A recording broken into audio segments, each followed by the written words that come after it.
Good evening, ladies and gentlemen, and welcome to the regular council meeting for Monday, December 4th, 2017. Bring the meeting to order. We do have a scheduled 10-minute recess at 9 p.m. However, we may be finishing up some business, some in-camera business, and it may be a little bit longer than that. So the clerk tonight is Ms. Sheila Gurry, and I want to recognize that we're holding this meeting on the traditional territory of the Nanaimo First Nations.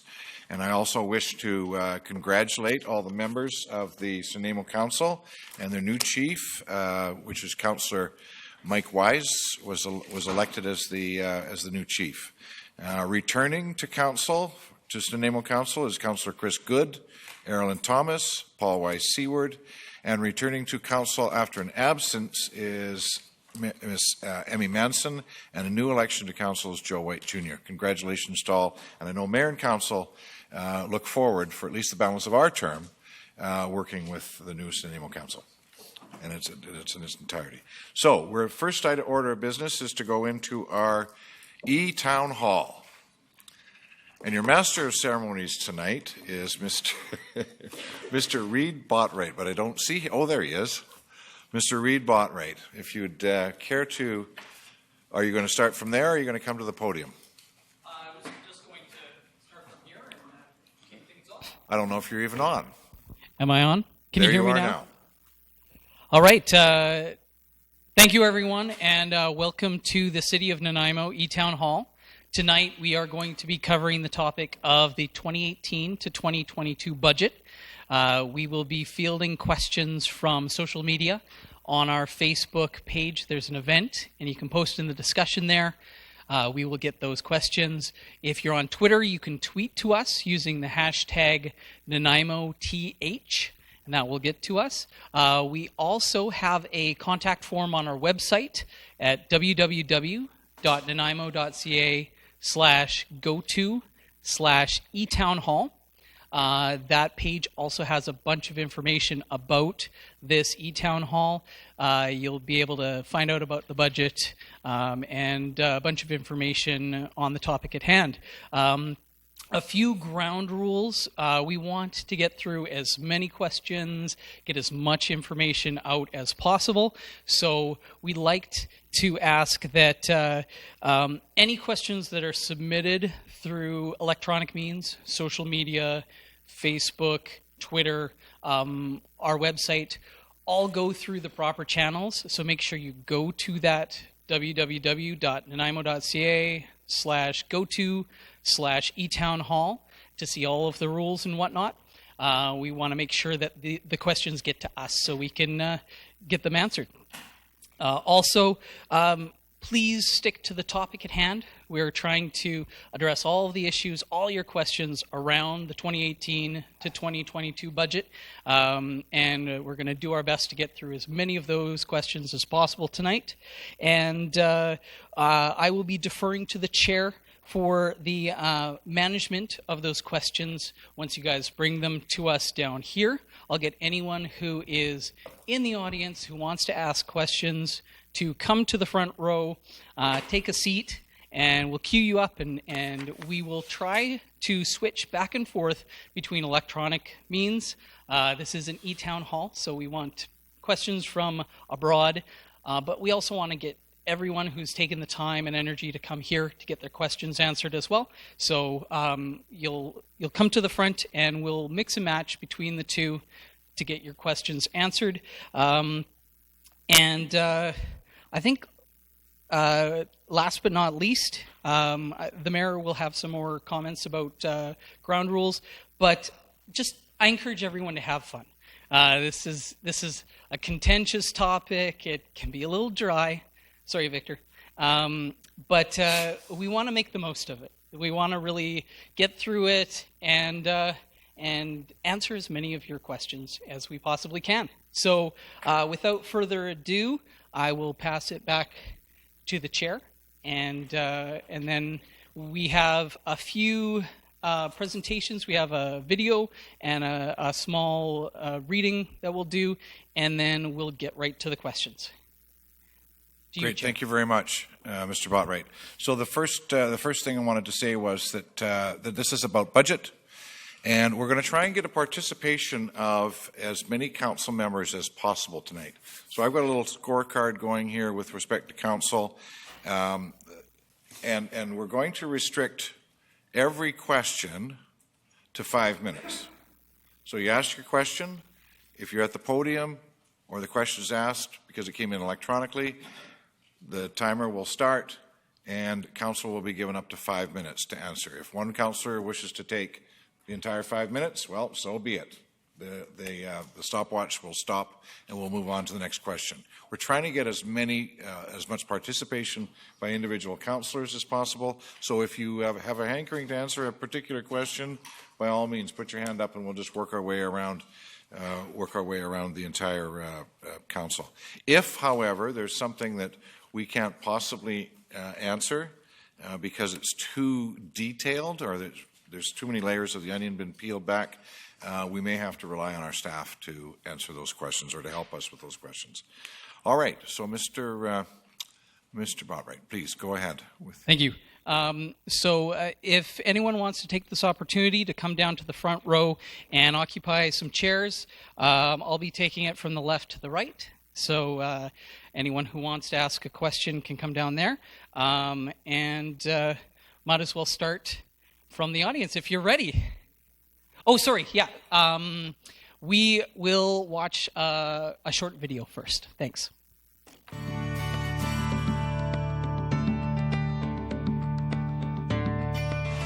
The Community Development Department, in the simplest of terms, works with council, community groups, and citizens to create an attractive and efficient community. We do that through the provision of our core services, and those include development approvals. And of course, anyone who lives or works in the community has noticed in the last couple of years we've had really strong growth and very busy on those fronts, and that would include current planning, rezonings, subdivisions, and building permits. Other core functions include real estate, economic development, the environment, social planning, culture and heritage, and business licensing. For 2018, the department's operating budget is approximately $9.2 million. Now, about 65% of that goes towards the wages and benefits for the employees who actually carry out those core functions.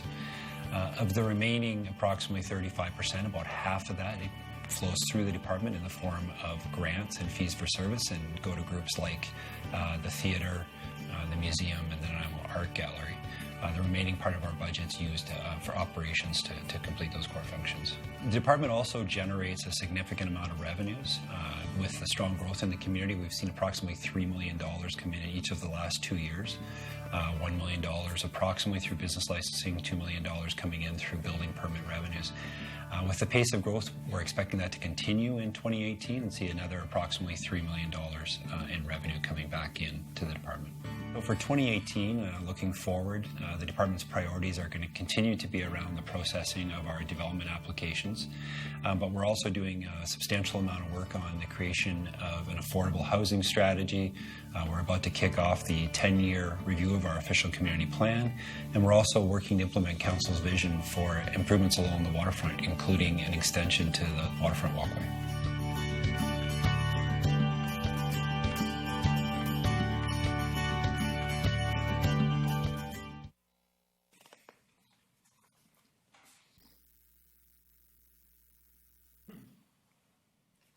Great, thanks for that. So I just wanted to take a second to also talk about the 2018 to 2022 financial plan with respect to the fire rescue.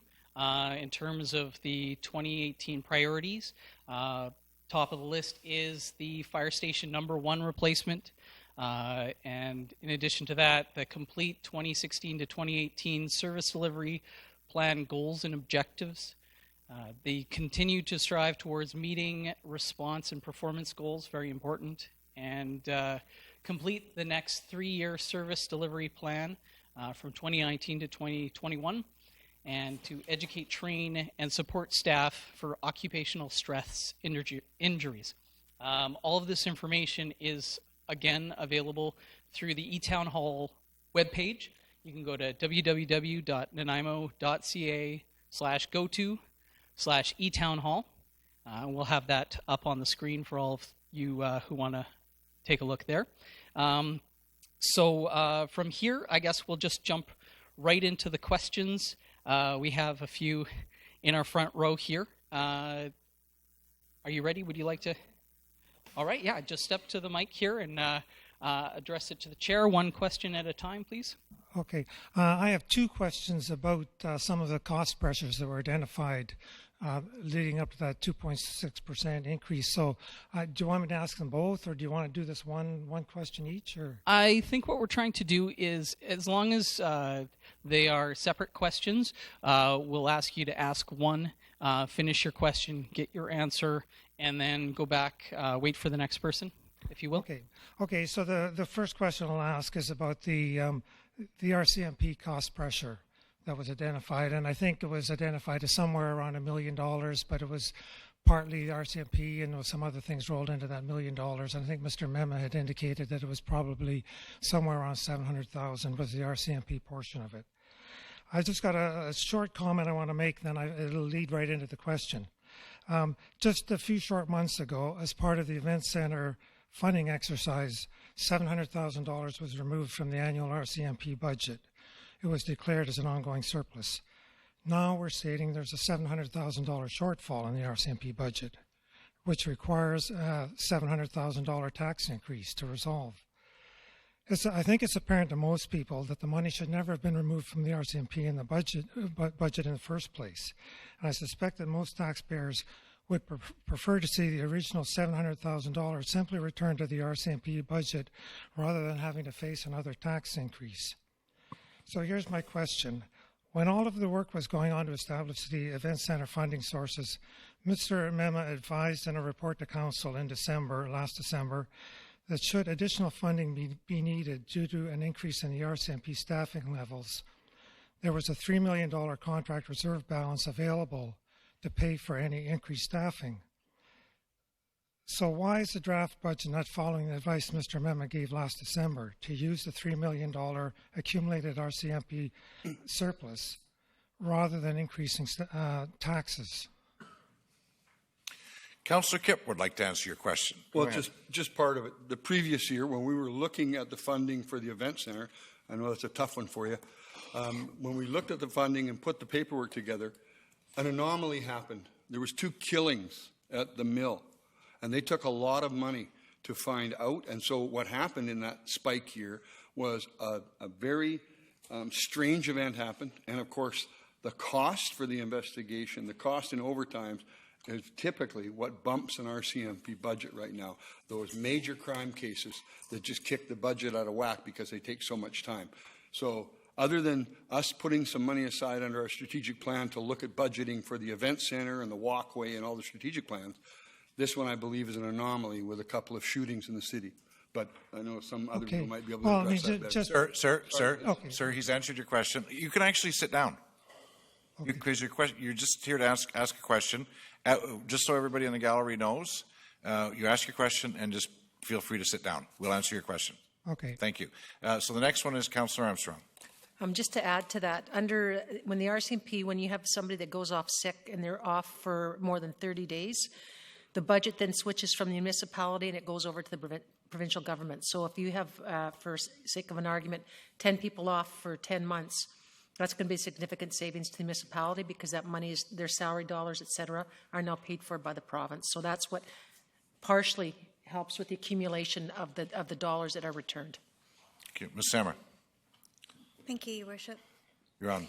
So there's the RCMP contract is fairly complicated. It's in excess of $24-25 million a year.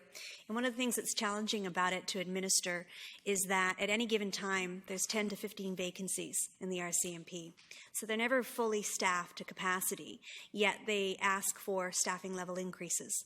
And so last year, or this year, 2017, Council agreed to increase their staffing levels, notwithstanding that they had vacancies at the time. And so that increase in the staffing level meant that we needed to look for funding sources to pay for that. Victor can answer on that one. At the same time, over the years, we've run surpluses because they haven't always been fully staffed with the RCMP. And those surpluses have been either returned to general reserve or put into an RCMP contract reserve. And last year, or the year before, there was a union increase and a retroactive payment needed to be made to the RCMP employees. So that depleted a large number of dollars out of the revenue for the RCMP contract. So there's a lot of different aspects to it. It's not as easy to administer when you're dealing with rolling staffing levels and the costs of relocating. And even when you increase, the RCMP let us know that council increased it by a couple of members, 3. I think you increased it by 3. And even that will take time to staff. It's 6 to 9 months to get those people relocated on the ground and in Nanaimo. But the investment was in 2 additional police support workers and 3 RCMP. So they've increased RCMP levels twice in the last 3 years.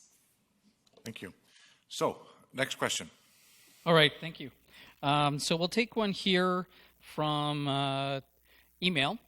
How is the city's transportation master plan being implemented to address traffic congestion, road collisions, including with bicycles and pedestrians, noise, and air pollution? Everybody ready? Perhaps staff.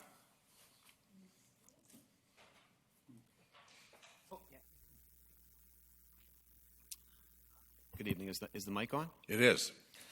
Okay, so the Transportation Master Plan. So there's a number of sort of issues that prompt the city to address transportation infrastructure. One of them is just the existing condition of the infrastructure. So we have infrastructure out there that's aging, the asphalt surface, bridges, streetlights, and so on. So that's one of the things that drives projects, is just the condition. The second one is capacity. We're a growing city, and we have some hotspots around the city that are congested, and we have growth-related capacity issues. The third one is safety-related. So we have a number of intersections and locations that have some safety concerns. And then the fourth one is strategic. So the way the Transportation Master Plan fits into the financial plan is that it provides guidance to implement certain types of infrastructure or projects that achieve some of these sort of drivers. So for example, the strategic area, we're trying to achieve a bit of a mode shift from passenger vehicles to cycling and pedestrian. So that's a strategic initiative. So it essentially instructs staff to put emphasis on cycling and pedestrian infrastructure. And then the second way the Transportation Master Plan fits in is it identifies specific projects that are priorities. And so we draw on those lists as we have capacity within the financial plan to build those. So I think that... Thank you. Councillor Thorpe. Thank you, Chair. Through you, just to follow up to Mr. Rosen's comments, I guess the short answer is that we can't fix everything all at once, but I think we are making strides through the Transportation Master Plan. In terms of transit, a number of people on this board sit on the Regional District's Transit Select Committee and are looking at ways to make transit more efficient. And we also commit tens of thousands of dollars each year to improve our cycling capacity in the city. And I think we're ahead of most cities in that area. So we are making efforts. It's not going to happen all at once, but we're trying. Thank you. Thank you. Councillor Brennan. Thank you, Your Worship. Just a small note on the side of this discussion is that the Community Planning Department is doing a neighborhood plan for the hospital area, and I think that you'll find that cycling paths and portions on the road are have become quite detailed in that plan, and I was really impressed when I saw it, and I think the members of the committee were pleased to see that accommodation too. Thank you. Councillor Yoakum. Thank you, Mr. Chair. Just quickly, it's not sort of part of the question, but in regards to the traffic, we get a lot of emails around the boundary in the highway, the intersection there just above the Staples. And Mr. Rosen, I think you said the other night we have an RFP out, and it's on the website as well. Sorry? Northfield. Yeah, Northfield. I know exactly where it is there, but anyway, so just want to state that there's an RFP out there, and it is being, we get a lot of emails on that, and it is messy. No one here will kid ourselves, and it's on the books to go forward. I want to share that because a lot of people ask that question. Thanks. Sorry I got the streets mixed up. It's my boundary. Thank you. We're ready for the next question. All right, thank you. We'll take another one from the gallery here.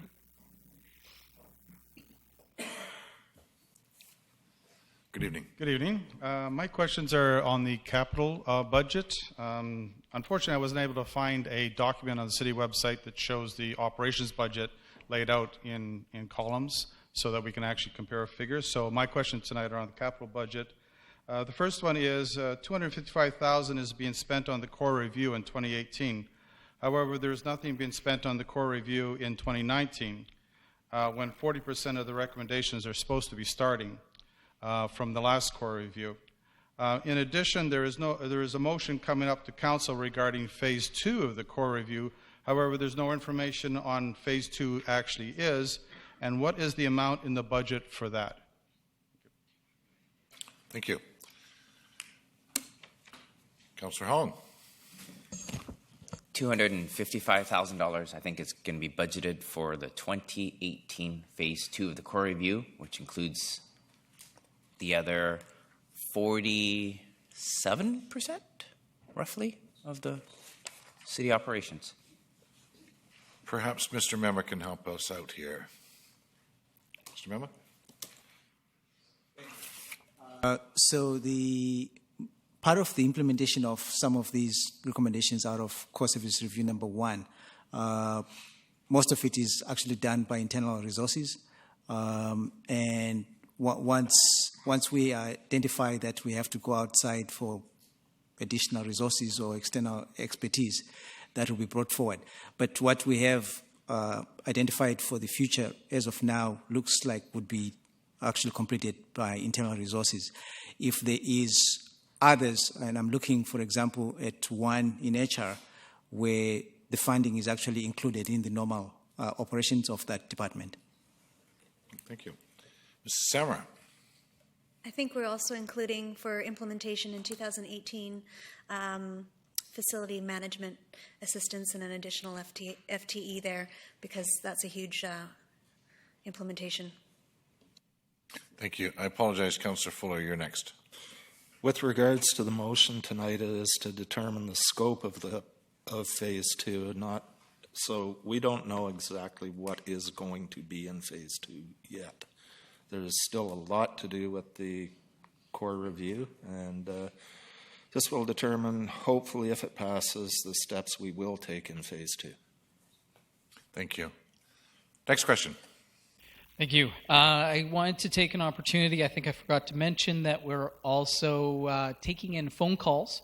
If people want to call in our switchboard at 250-754-4251, we will be fielding those questions as well. We have one here from Facebook, and the question is, does the proposed 2.6% property tax increase for 2018 include the 1% property tax increase for contributions to the General Asset Management Reserve?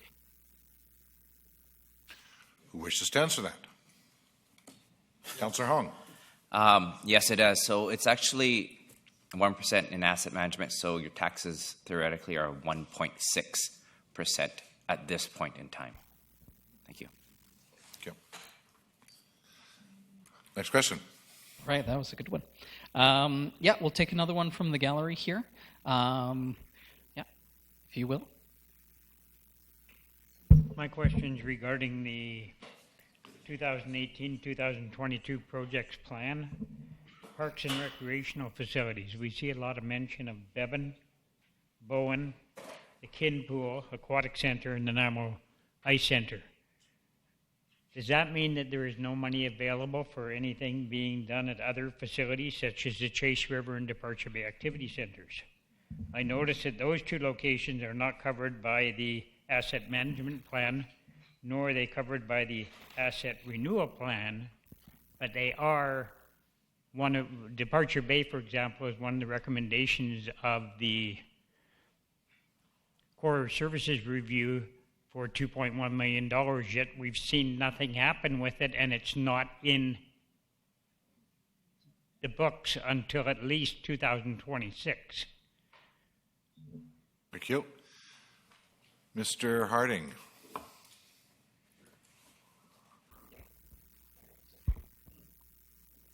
So there was initially, to answer the question, there was initially $2 million in for renewal of the Departure Bay Activity Center. We put that as a stop gap further out. 2018 is the year to look at those facilities plus others as we were trying to get into the new Parks and Recreation Facility Strategy or Master Plan. So those kind of buildings were to be looked at in there. That was also both a reference in the core services review to be looked at and for those types of issues. What does the community want to do with those facilities? Thank you.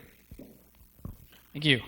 So we'll now take one from an electronic submission. So the question is, homeless people are a huge issue in Nanaimo. Does the budget contain specific funding to create homes, not shelters, for homeless people? Councillor Fuller. The budget wouldn't include specific to creating homes. The city doesn't build the homes itself. We partner with the province and federal governments, usually through the process of providing land and development cost charges, which is the Housing Legacy Reserve is used for that. So we're still waiting to see where we will be going with the federal government's 10-year plan, and I don't see much in that one for us at this point. But the province has been usually pretty good, and we can find groups to partner with BC Housing. We can provide the properties. We've also got the affordable housing strategy going, which is going to be a comprehensive strategy from homelessness to low-income housing, subsidized housing, et cetera, et cetera. So it's a pretty comprehensive strategy. So no to specifically building housing in the budget, but we can allocate monies towards housing. Councillor Armstrong. And just also a motion was made to council from the Public Safety Committee to instruct staff to look further at the modular homes that were going to be provided by the provincial government. So that is also being looked at as well to see if we can access some of those homes. Thank you. Thank you. Councillor Thorpe.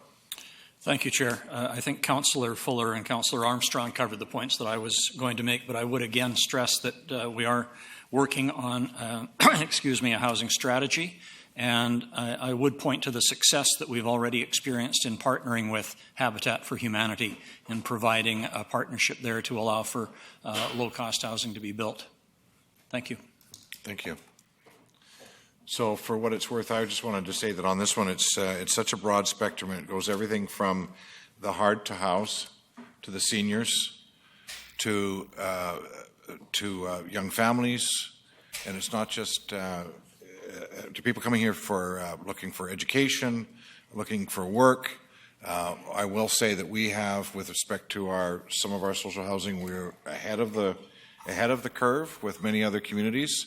When we started having our discussions about low barrier supportive housing in 2010, there were 140 units that were built out of that. There are more units that are being built now, and they're being operated by really competent operators. However, we'd need an absolute catch-all program that goes from one end of the spectrum to the other, because it's extremely broad, right from trying to help someone who maybe doesn't want to go into a supportive housing program, all the way up to, as I said, seniors and affordable housing for the working people in Nanaimo. So it's very broad. Again, the affordable housing strategy, we'll have some recommendations coming in the middle of next year, and I'm really looking forward to those, because we are behind on that, while we were ahead on the curve with respect to low barrier supportive housing. Next question, please. Great, thanks. We'll take another from the gallery, if you will. I think that all of us here and all of us watching or listening have their own budgets to make. And budgets, even for a home, can be complicated if you just start looking at all the various expenses from various areas.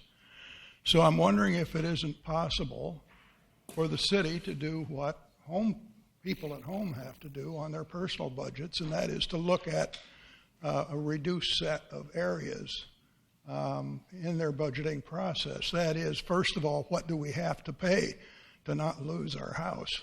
And what do we have to pay in insurance? And what do we have to pay just to maintain things? Then a second area is basically what beyond that do we want to spend on? What do we need for health to keep us healthy in the family? And then third, after that, there's sort of mad money or investments, whatever. And those, of course, are balanced off against the debt we owe, which we should know, and the amount of savings that we have in the bank. And I find it very difficult to go through the city's budget and to find anything quite as comprehensive and straightforward as that, although I think it covers all the bases. Thank you. I didn't hear a question in there. The question is it possible for the city to arrange their budget in a fashion that a typical homeowner can recognize what's happening in those areas? Okay, thank you. Mr. Mema.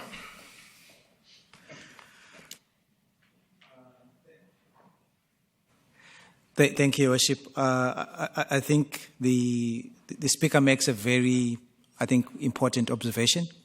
One of the things that we will be doing as we do the multi-year budgeting is also to introduce service level budgeting. So you can identify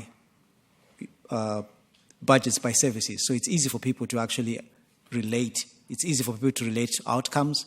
And I actually congratulated the Speaker, I think, last week when he brought that question up, that part of what we do is to make sure that the communication that we provide and the documents that we provide are meaningful. And if we could relate them to services, I think that will go a long way for people to actually understand where their tax dollars are going. Having said that,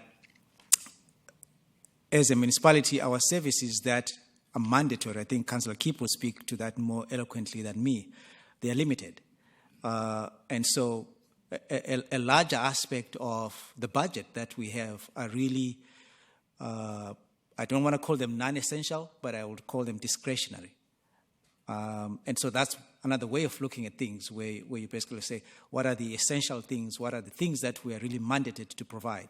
And then you make choices about the discretionary piece as to how you can relate to that. So I think this is an observation that we will take note of, and as we bring in the new model in budgeting starting 2019, that will reflect that as well. Thank you. I just wanted to say, Councillor Bestwick. Thank you very much. Indeed, a very good observation, Mr. Boland, and not the first time that it's been observed. And the mention of, and I was scribbling notes here too, about mandatory and discretionary and revenues over expenditures and line item by line item and columns by columns and year over year. And core services review, going back to Mr. Manner's question about there's 2.1 in the core services review million about the Departure Bay Activity Center. So where's that? I don't see it. And then it becomes priorities. And then so there's what can or can't be done for a certain amount of money in a certain period of time. And those are all suggestions and aspirations too, in some cases. So everything is such a fluid document, and without that 5 or 10 or 25 year plan that says in year 1 to year 5, this is what is going to be done in year 1 to 2. And in year 2 to 4, this is what's going to be done. And in year 4 to 6, and here's how much we're going to allocate to it and spend on it. And the complicate, I've sat here for 13 years, and on every year that we've done the financial plan, I think witnessed a different iteration of how we do our next 5-year plan. And so there's extreme challenges with how it's presented, not only to you, the general public, but us, and then how we discern how we're going to go about what we did 2 years ago, or what we committed to doing 2 years ago that hasn't been done yet, and what we need to do now, and there's something that's emerged because it's a priority or it's an emergency. I wish it was far more simple than it is, but it just isn't. I wish it was. I wish it was a simple answer. I've yet to find one. Thank you. Next question, please. All right. Looks like we're getting through these at a pretty good clip, so I just wanted to take an opportunity to remind the folks at home to submit their questions via Facebook on our event. We have a discussion section. Those will come in to us. On Twitter, use the hashtag NanaimoTH, and you can also use our web form at www.nanaimo.ca/go-to/etownhall. So the next question comes in via Facebook. Slightly different topic. Knowing pending legalization is coming, how will the budget be affected with pending regulations of cannabis industries being implemented within the next few years? Councillor Armstrong. I think that's a very difficult question to answer until we find out what the province is going to mandate us to do. I think that's something we need to be aware of. However, until we find out how it's going to be sold, where it's going to be sold, how it's going to be allowed, we can't budget for that. We can't even know if we're going to be, if it's going to be business licenses or what, until we find out what the province wants us to do. Thank you. Thank you. Councillor Bestwick. Thank you. Really good question, and I think that we've been toying with this question for a couple of years now, while we're watching other municipalities and cities do certain things to address business licensing, to address compliance, to address distances from, between, land use assembly to be able to do this or not do this. What jurisdiction does it fall under? Rogue businesses versus those that seem to be legitimate that will probably have a business when it actually is legalized. So there's a lot of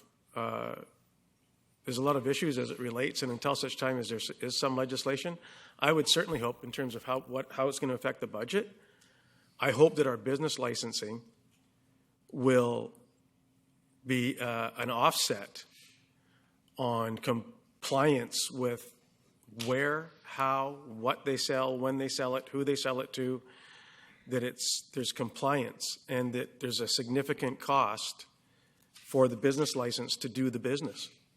So if we have to hire 1 or 2 or 3 more bylaw enforcement officers to ensure that they're complying, then the business licenses, and if we have 24 or 30 of those are in town, or however many we're going to have, is it capped?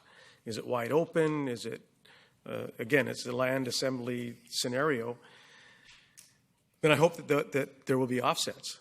Mr. Lindsay, in his presentation from community planning, indicated how there's a significant revenue stream that comes into that department. And I would hope that there will be a greater significant revenue stream from those that are profiting from from offering that service, for us to ensure that they're complying. So I hope that there is an offset there, and no doubt we're going to need more staff. I can't imagine it's not. So that will be a discussion for the future indeed, and I know that I would certainly support offsets to ensure that the business licenses and the compliance is covered off on how we adjudicate those retail outlets. Thank you. Councillor Kipp. Thank you. Cannabis never affected me as I twitch. The cannabis industry is here. We have Tilray. We have a number of stores. We have a lot of things going on now. We can do zoning and things. One of the concerns I have is that the government's looking at taxing it and splitting the tax with the province. And they say there could be $1 billion worth of revenue in this from all the stuff. So that means the province could get $500 million. And they're looking at upping that for the province now. What concerns me is that we want to take this out of the hands of gangs. So by overtaxing and over-legislating, we're going to still have it grown by gangs or grown by people that aren't going to meet the standards of how we want it delivered. So from my perspective, we have to make sure the feds, as my peer Councillor Armstrong said, what the feds in the province are going to do. They're looking at a revenue base, and we're going to have some of the costs. So typically, sometimes those are downloaded, and that's where we have to lobby our province and get on board with them so that we don't get all of the work that has to be done by hiring extra bylaw, hiring extra licensing people and that, and we're not gaining any revenue much more than a business license for it. So, but it's here, it's in Tilray, it's in the licenses that are here. We have to just start dealing with it. And I don't think everybody's going to start driving around stoned. I just don't think it's not everybody's going to pick up a joint and start smoking. It's just going to be a continuation of what's happening now. Thank you. Councillor Hong. Thank you. I guess we do have some budget money for a study with the liquor control licensing. And I think we're going to try to roll that one into the cannabis as well. So that's already been budgeted, if I'm not mistaken. So that won't directly affect or impact on budgets. Hopefully we'll get to that study soon. And again, what Councillor Kipp says, hopefully we get some money back, not just with the licensing, but I know liquor is $1,100 for a business license, not your $165. So 30 of those, that equates to $33,000. That's half for a bylaw officer. So I think we do have some options, and I don't think this is going to be a concern for us that it's going to affect our budget in a tremendous amount. Thank you. Thank you. We're now at 5 minutes. Yeah, no, these guys take too much time for me.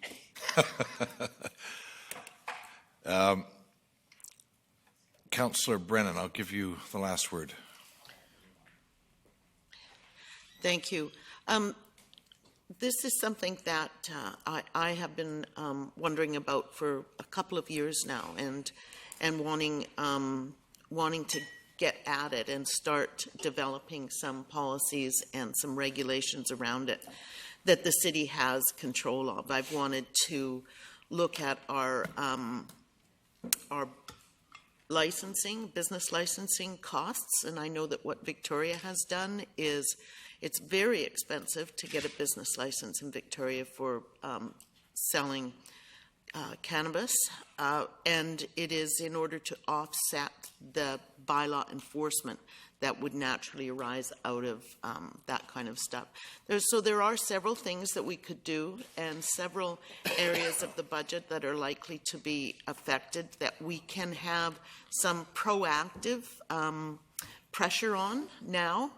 And so, you know, I really look forward to getting on the train here, talking with our neighbors, Victoria, Port Alberni, Vancouver, finding out how they've been tackling this issue.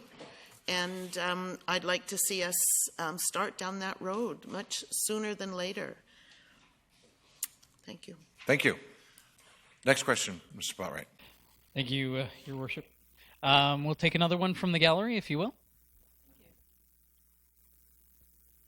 My question is, although this is a recent happening, is it known yet how the $450,000 overrun on the Sort, Toss and Roll project will impact the budget? Councillor Hong. Thank you. This impact doesn't directly impact the budget in general taxes. It does it in user fees under the garbage. So I think the staff recommendation at $165 a year takes into account that overrun already, if I'm not mistaken. Thank you. Next question. All right. Thank you. So the next one comes in via our website. What percentage of the total infrastructure spending is anticipated to be committed to dedicated and safe walking and cycling paths? Does this fit the city's transportation master plan, which states that the highest priority is walking and cycling? I think I'm going to go to Mr. Rosen. Or, no. Thank you. Thank you, through your worship.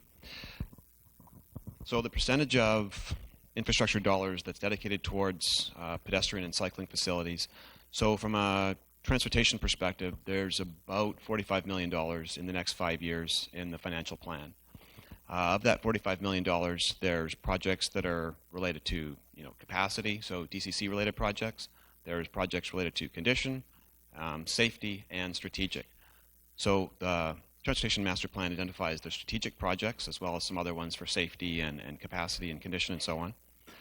In terms of the total dollars, about a little less than 20% would be allocated to cycling and pedestrian facilities, which would be, for the most part, strategic. In addition to that, there's also funding within parks for trails. So I believe over the next 5 years, there's probably a little over $1 million for that. And also there's the waterfront walkway dollars, which I haven't included in the engineering numbers here. Thank you. Mr. Mema, your microphone's on. Okay. Thank you. Next question. All right, thank you. I'm sorry, Councillor Hong. No? Sorry. No? Okay, no, go ahead then. All right. We'll take another from the gallery here. Your second question there, sir. Okay, my second question is about another one of the cost pressures that was identified, and it's related to the $800,000 cost pressure for the Strategic Infrastructure Reserve Fund. And it's a pretty basic question. Really, it is, why do we need to increase the 2018 contribution to this fund by another $800,000? We're already putting $1.35 million a year into the fund. Isn't that enough now that we don't have to withdraw money out of this fund to pay down a debt for the event center? My understanding, the original plan was to leave about $500,000 in this fund after the debt repayments were taken out. So we're already putting in $1.35 million, which is accumulating now 2.5 times as fast as what we originally thought we would be accumulating in this fund. Initially, it was going to be $500,000. It's $1.35 million. So that's my question. Do we need to rethink this a bit? I mean, maybe we don't need to be building this fund up quite as quickly as we originally planned to. Thank you. Councillor Hong. Thank you. I think you might have gotten that mixed up because this is the 1% for asset management plan. Staff have presented to us previous that in the next 25, 30 years, we're going to be short $200 million. $250 million, depends on how far we can expand this dam, because we have a $100 million dam that we're going to have to build eventually for the population increase. So this amount has been carried over from the previous council, 1% every year. And this council decided to roll that over again for the next 5 years. 3 years, 5 years, to put 1% aside for asset management and for growth, because we just don't have enough money from DCCs to cover that. Thank you. Thank you. Councillor Bestwick. Thank you. If I understood correctly, I think Mr. Davidson is making specific reference to the funding mechanisms in the event that the Sports and Entertainment Center proceeded, and that was to establish what was phrased or termed as a Strategic Infrastructure Reserve Fund. Could I just get a nod? Am I closer to that being your intent? Is the Strategic Infrastructure Reserve Fund? That's right. That's right. It's the fund that we were putting. That the plan was to put in $3 million into it every year to fund initiatives like the event center, which now we're still continuing with this idea of putting $3 million into it a year.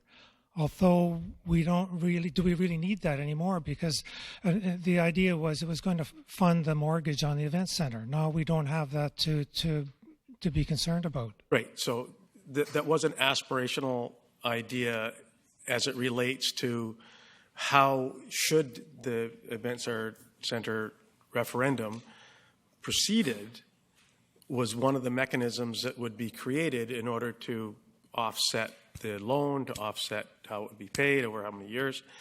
And as a result, what amount is being allocated to the Strategic Infrastructure Reserve Fund now for 2018 and 19 and 20 and 20? I would have to actually defer the specifics to be answered by Mr. Mema. I personally don't have the exact numbers in front of me or the knowledge of the exact numbers and whether or not $3 million has been allocated there. I know we have Community Works Funds money in the neighborhood of $4 million that comes in to us on an annual basis that gets allocated to general operations in some cases, reserves in some cases. We receive $2.567 million from the Great Canadian Casino. We receive 1.8 or whatever the amount is from Fortis. So we receive quite a bit of monies that come in that have been allocated to operations that could be allocated elsewhere or different reserves. And I think that that's to your Strategic Infrastructure Reserve Fund question. Is it 3 before? Is it 3 now? And then is it 3 in the future? And so I would have to defer to staff to try to get your answer. Okay, how about we do that? Ms. Sammer. Mr. Mema, can I answer? Mr. Mema. Thank you, Worship. A couple of comments, then an answer. So in 2016, when the Strategic Infrastructure Reserve Fund was set up, we made a proposal and got endorsement from Council to gradually move the gaming funds of about $2.6 million in their entirety to the Strategic Infrastructure Reserve over time. And if you recall, my analogy then was you have to make a choice whether you want pain now or you want pain later. And we chose that we would gradually actually do this. So the two sources of funding for the Strategic Infrastructure Reserve is the Fortis money, 525, and the 2.5 in gaming. In 2017, we've moved the 525 into the Strategic Infrastructure Reserve.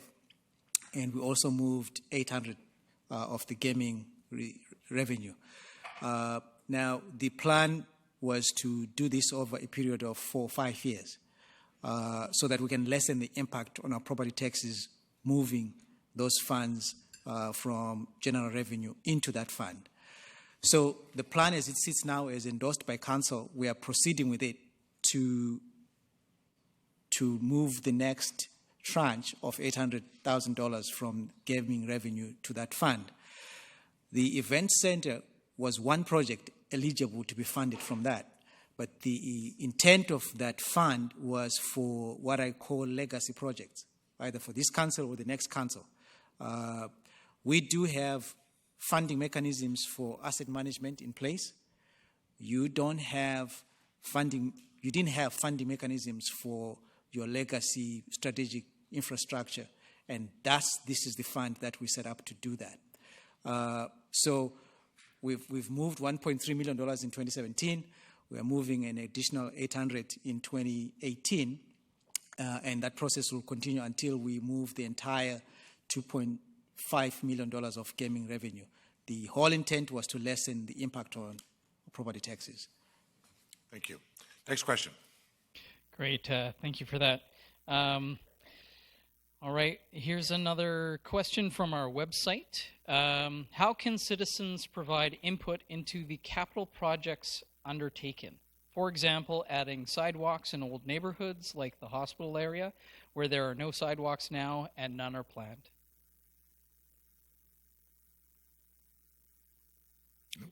So I've got Mr. Mema, are you on there? Ms. Sammer. Certainly, members of the public can go to mayor and council and say, there's projects that we want you to work on in our neighborhoods, and mayor and council can look at the budget and allocate or move projects up.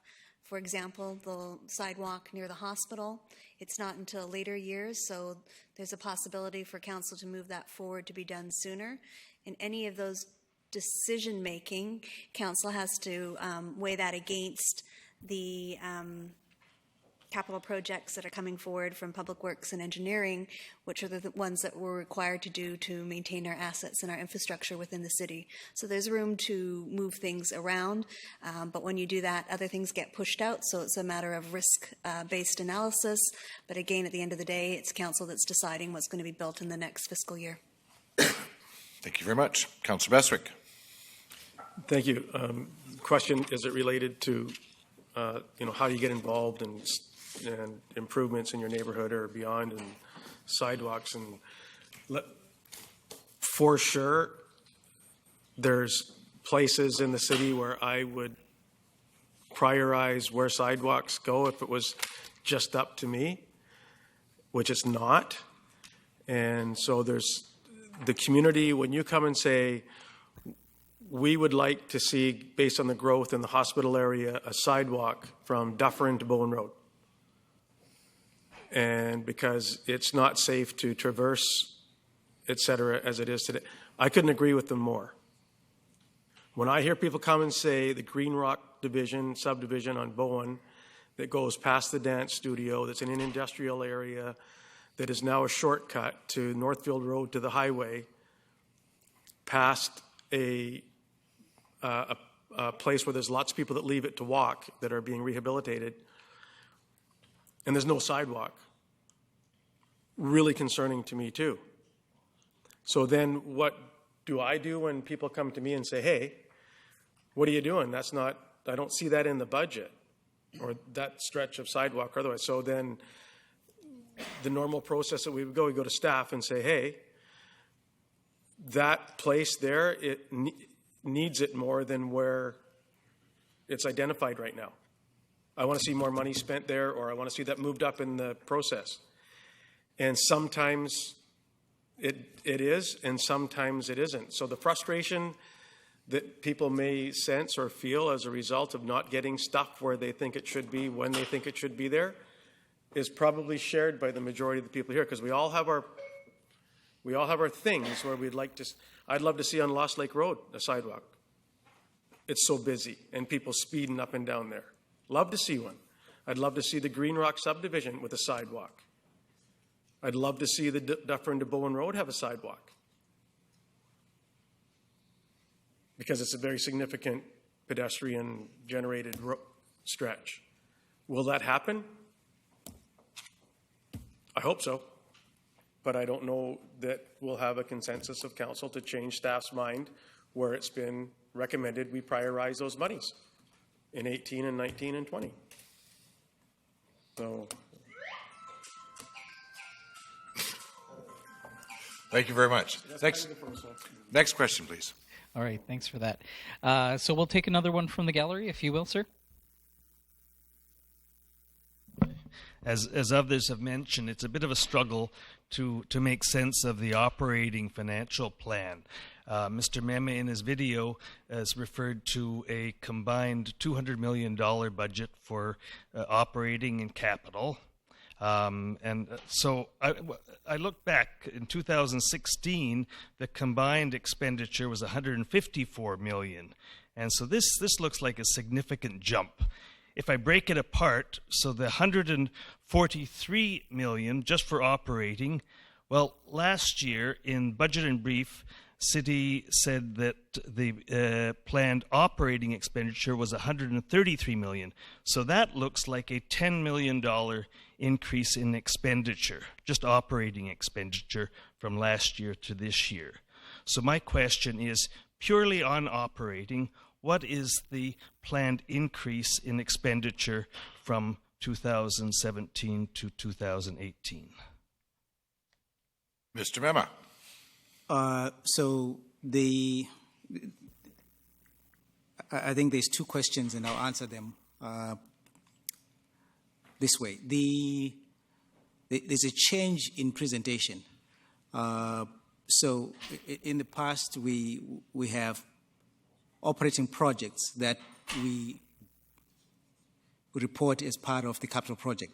We're not doing that this year, and that's upwards of $7 million that I'm counting as pure operating projects. So that accounts for one difference. The other question that I've addressed with the speaker has to do with availability of a project, of a capital, of an operating budget that he can easily compare with that. That's going to come up at the provisional budget point, which I think we're about a week away from that. So we'll produce our budget in brief. We'll also produce that comparison. We'll try to do a good job of explaining the differences in presentations. One of the presentations differences is we are moving ahead with a new presentation. Part of what we're trying to do, or what the standards organization is trying to do, is to make sure that our operating or our budget documents actually are presented in a similar way with our financial statements. Right now, they are not. And so we'll try and reconcile that when those documents come out so people can easily compare the two. And we're about a week away from that. Thank you. Thank you very much. Ms. Samra? No? Okay. Thank you. Next question. All right. I was just going to give you an update. We're at 8:01, and we do have several questions still queued up and people in the gallery. So is it? We're doing really good. I thought you said we were humming right along. We are. We're getting through a lot here. Okay. Is it all right if we proceed? Council, what's your pleasure? Do you want to go till upwards of 8:30? There's some good questions too. Okay. All right. Here's that way. Carry on. All right. So next from the gallery, please. In the interest of brevity, maybe I could combine two questions into one because they're relatively simple answers, I believe. In the budget, $260,913 have been spent on the sustainability project, but I can't find any reference to what that project is in the budget. And the other one is under the strategic project, the city lists toilet rebatement program of $100,000 a year. And as we know, this has been managed by the NAMO Recycling Exchange. What plans does the council have or city have in the event that the NRE is not open after April of next year? Thank you. Sustainability project. Who wishes to answer that? Mr. Mema. Sure. If we could answer the toilet rebate while I look up what makes the sustainability detail, I'll do that. So, who handles the...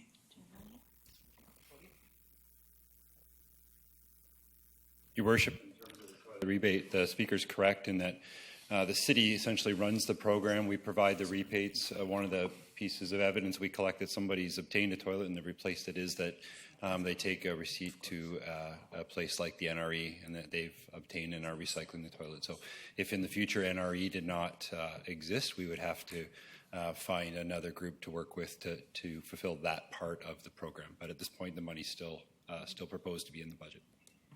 Thank you. I would ask the staff member that has that in their budget to step forward and explain what that one's for. Thank you.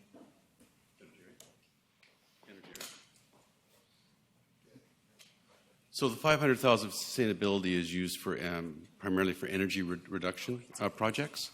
So it'll use typically use them for applications for BC Hydro or gas to offset some of our other major projects. If that's the one you're meaning, sir, on the sustainability. So those would be everything from streetlights to higher efficiencies for particularly our recreation centers, which tend to be the biggest draw on energy. Thank you. We can provide a list of those. Thank you. Mr. Mema? No? No. Okay, thank you. Next question. All right, thank you. So the next question comes in from Facebook. The city's budget webpage refers to $5.5 million in annual cost savings. Are these results from the core services review or other initiatives? What exactly comprises this $5.5 million per year?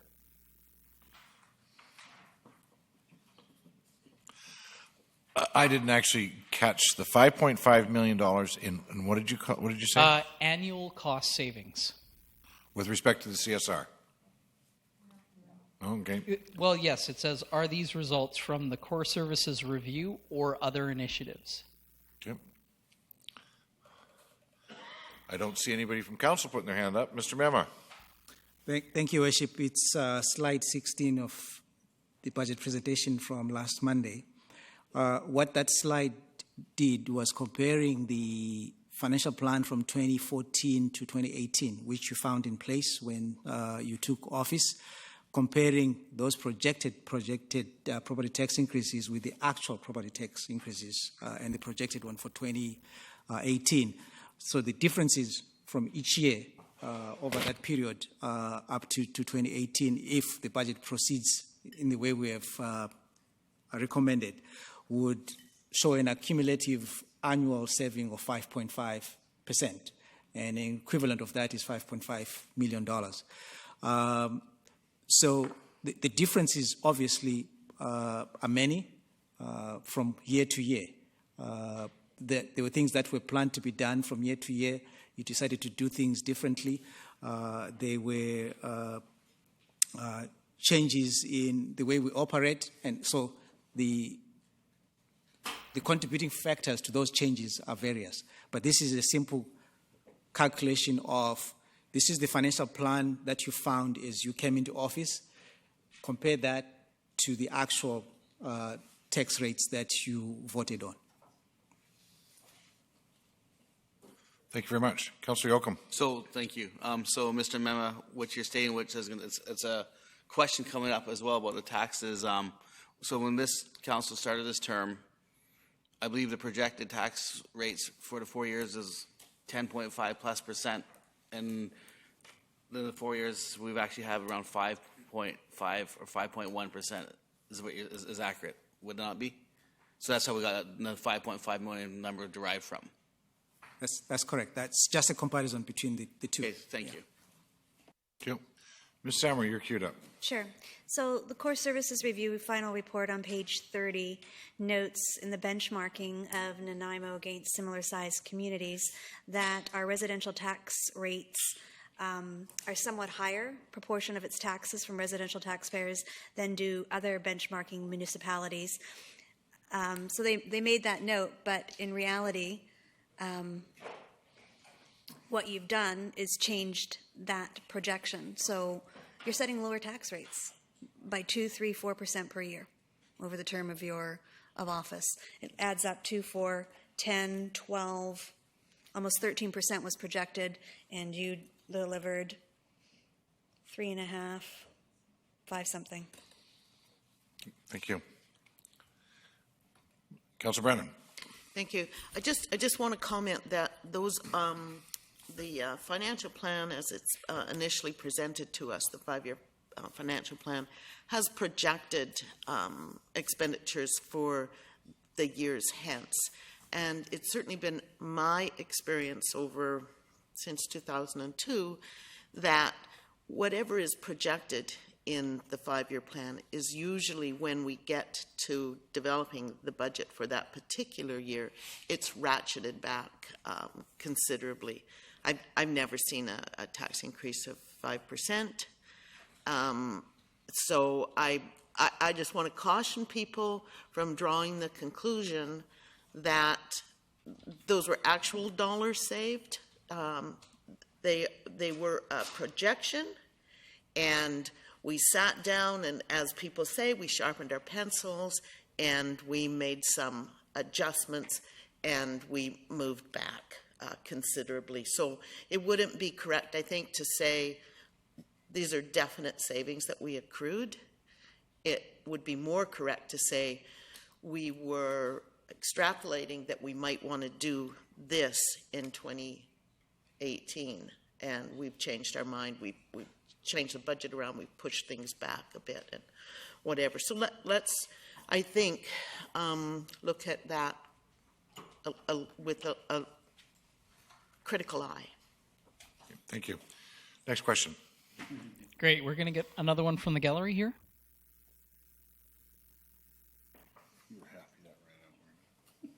I wonder if I could ask for a clarification on an earlier question you answered about sidewalks. it's my understanding that sidewalks are taken care of by local improvement taxes.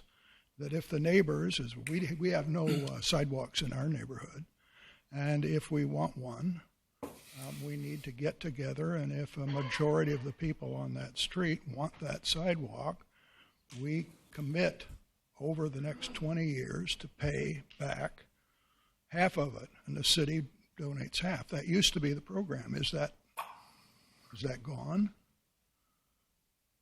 Do all I have to do if I want sidewalks is come in and ask for them? Okay, thank you, sir. Councillor Kipp. Thank you. The sidewalk issue is an interesting one.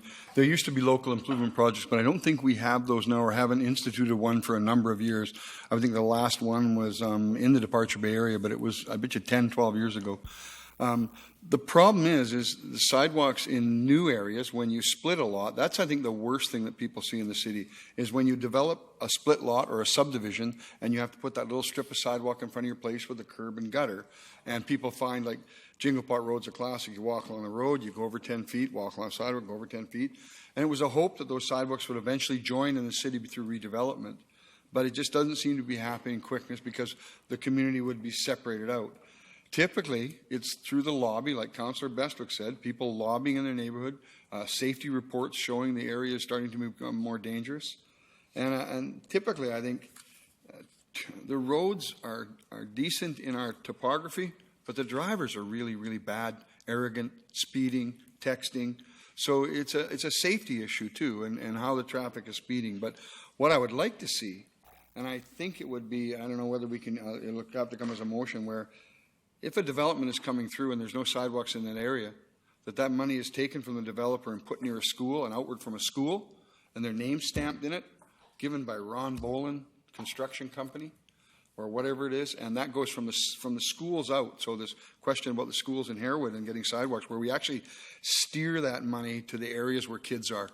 A few old people get run over in the neighborhood. It doesn't bother me much as a couple of kids getting run over. So if we could get them near the sidewalks and get them on where those kids are and where their buses are and safe areas, that would be more important to me. But I think it needs a whole paradigm shift of how we think about sidewalks and safety, because the old rules aren't making it for us. So thanks. Just my opinion. Thank you. Councillor Brennan. Thank you. I agree with Councillor Kipp. The method we have been using is probably not accomplishing as much as we wanted it to.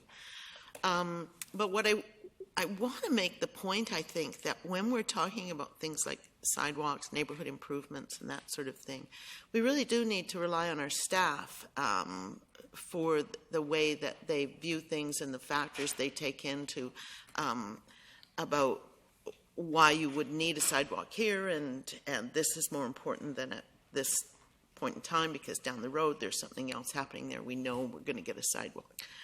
Because to do otherwise, I think, opens us wide open for some sort of who knows the most councillors, and if councillors get to decide that this neighborhood deserves a sidewalk and this one doesn't, no, I think we could run into some trouble here. So I think there has to be a really careful balance of what councillors take in as information and requests and hopes of neighborhoods, but at the same time, the information that we get from our staff about how you calculate the risks and why they've made the suggestions they have to play a really strong part. Otherwise, there's a lot of political influence or gerrymandering that one might find. So I just think we need to respect the staff's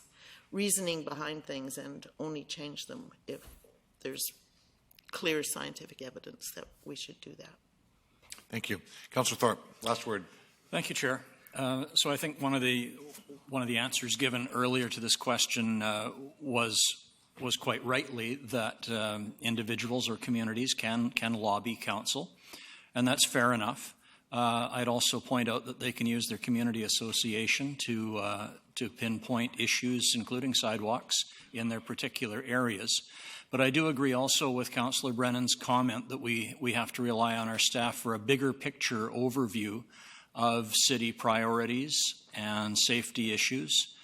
And I'd also point out one other thing that hasn't been said, and that is that sometimes these projects relate to piggybacking and cost savings, so that, for example, if a sewer line is going to be replaced, it might be expedient to look at road repairs or sidewalks at the same time and piggyback those projects rather than do them separately at different times. So there's a lot of factors, I think, that are taken into account.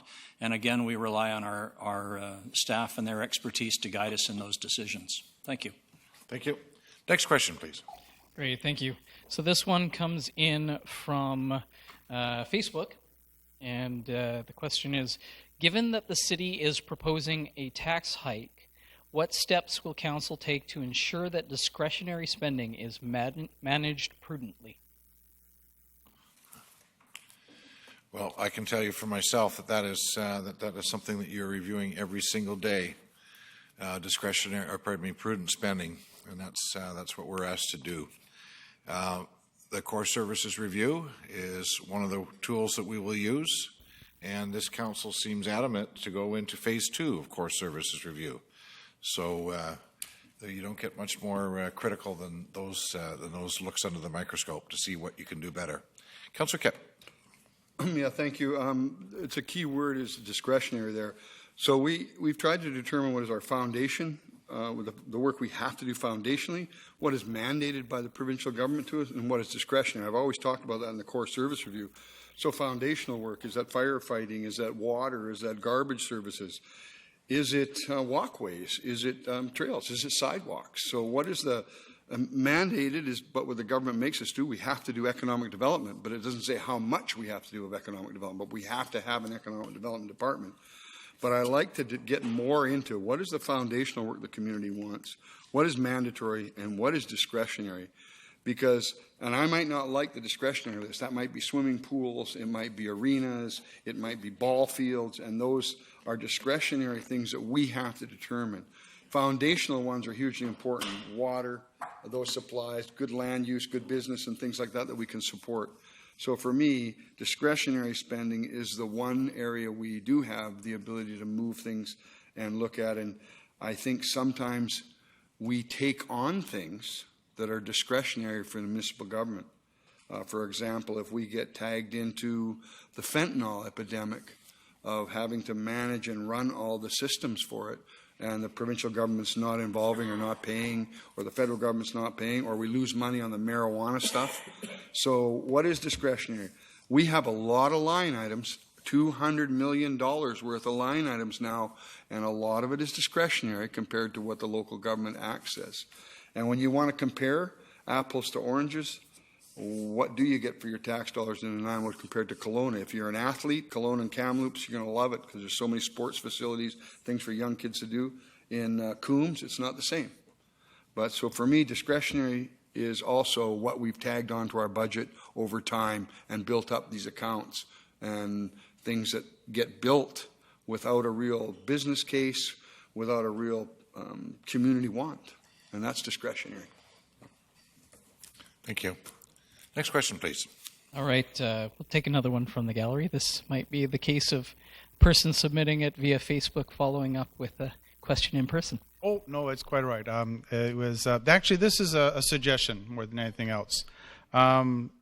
We are here tonight, and we're discussing a $200 million budget that I know that staff's been working on for many weeks and months, and so has council as well. And the citizens of Nanaimo have been given 1 hour in which to discuss this with you. And a budget is going to take us through the next year. In regards to Councillor Kipp's comments and Mr. Memma's comments regarding discretionary spending, would council be interested in looking at next year, say around the time of the beginning of October, in which we have some more open dialogue with the members of the community so that if we know we have a certain amount of discretionary funds available, that the citizens of Nanaimo can decide where they want to spend this money so that council knows what they can do with it in the future. Thank you. Thank you. Councillor Bestwick. Thank you. as time has progressed in the last decade or so, we actually have pushed the time back when we've gotten started on the budget. More often than not, as long as I've been here, it was down to the 11th hour in May when we approved it, which was within the provincial mandate, but for me, it was too late. To the question that Mr. Boland presented to us, if it was your house, how would you run your budget? Well, you wouldn't run your house how much you think it's going to cost once you get to May for your water or your hydro or your whatever, or your taxes. So I think it's extremely beneficial that we've started earlier so that we can get ourselves to a place in December where we may be able to give a couple of readings of our 2018 annual operational budget. So that's for me. So I'm really happy that we're here where we are. Now, have we done enough to engage? Well, I can only tell you, Mr. Sir, that I've extended myself to you on more than one occasion to come and sit down with you anytime you want, anywhere you want, to talk all things city, and you've rejected me on every occasion. And I've done the same thing with other people in the audience tonight when they say, hey, what are you doing? What are you guys doing? And I'll extend myself to those people and say, you tell me where you'd like to meet. You tell me how much time you have, and I'll be there. So if you want to come to me and say, hey, Councillor Bestwick, I've really got an issue with this, and this, and this, and this. Can you take this forward for me? I'll happily carry that mail. I'll happily come to my colleagues here or to staff and say, a member of the community has asked me these 6, 10, 12 things to get clarity for them. And for me too. Because I'd like to go back to them and give them the answers. So if you would like to have more exchanges about specific items, the $261,000 sustainability subject matter specifically, send me an email. I'll meet you with you the very next day, and I'll have the best answer I possibly can have for you. And that is how that I try to relate to the members of the community is if you've got problems or concerns or issues as it relates, I'll come and meet with you and bring whoever you want. I've been asked, can I tape it? Sure. People have asked me, I'd like to meet with you, but only if I can tape it. Okay. Sure. Video it if you'd like. So however you'd like to communicate with this council about questions that you have about this budget, I'm happy to meet with you every day until we adopt it. Thank you. Councillor Hong. Thank you. I'm rather pleased that we are where we are in the short term. I remember the first year we started, we were approving an advance budget for stuff that the staff needed a budget to do because they had projects to get started before we finalized the project in, like Councillor Bestwick said, in May. So I think we've gone a long way in the short time that I've been here, and I'm pleased with what staff has done. With regards to the question, we have a 5-year plan. It's not like we're hiding anything from the public. You know what our taxes are going to be next year. We told you roughly. So, and then the year after, and then the year after that, and the year after that. So there is a 5-year plan that you can kind of look at to see which direction we're heading. We've had finance and audit, which was new, which was great this year. They were open to the public. Each department came and presented in that time frame. So the public, it was open to them to come if they had questions about discussion. So we're not springing this last minute to the public. We've been working at this, right? So there's videos. Council made strategic priorities. I'm hoping that we can accomplish a lot of those and expect those to be on the budget because that's what we've decided. And if the public doesn't like what we decided on our strategic priorities, they should come and tell us. So I don't think we're hiding what we're willing to spend. I think we're doing a damn good job. I'm proud of this council. Thank you. Thank you very much. So I guess we're getting pretty close to the end. Mr. Botwright? Yeah, I was going to address that.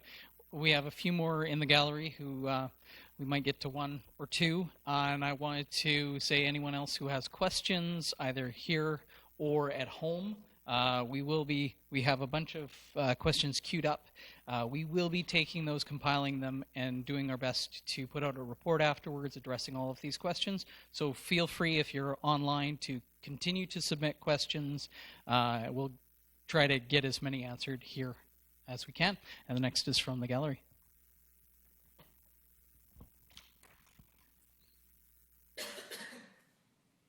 Yes, I would like to know on your Facebook page for the city of Nanaimo why people can't put a response back to your videos that you put up about each of your departments regarding the budget. Okay. Councillor Kipp. Well, I'm going to jump in here and say what we've been having problem with on our Facebook is some of the comments that are returned. They're not factual. They're not about the budget. It's more about personal attacks.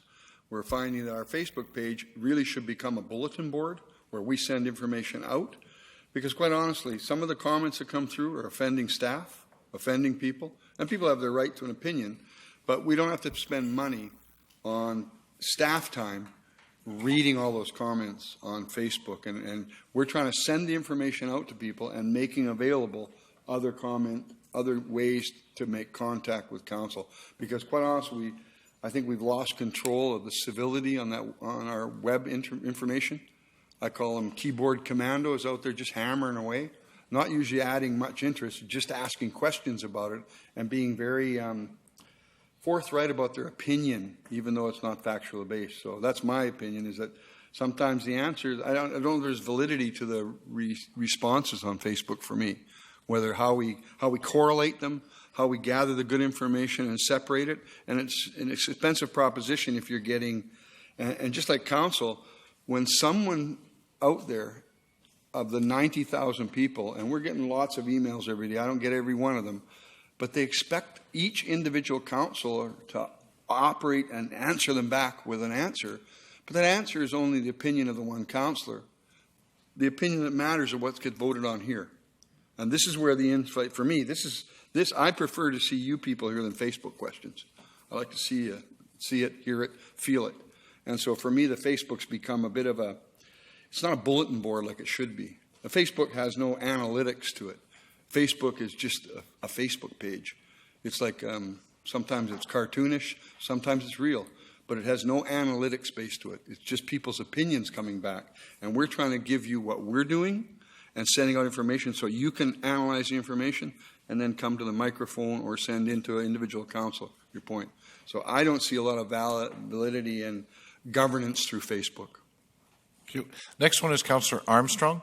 I just want to reiterate what Councillor Kipp said, that when you have defamatory comments directed towards staff and other people, that it takes a lot of time for our staff to have to do that. We've had staff members all weekend giving up their weekends to have to do that because we are liable for those comments. I don't think people realize that if we don't follow up with some of them and remove them, we become liable.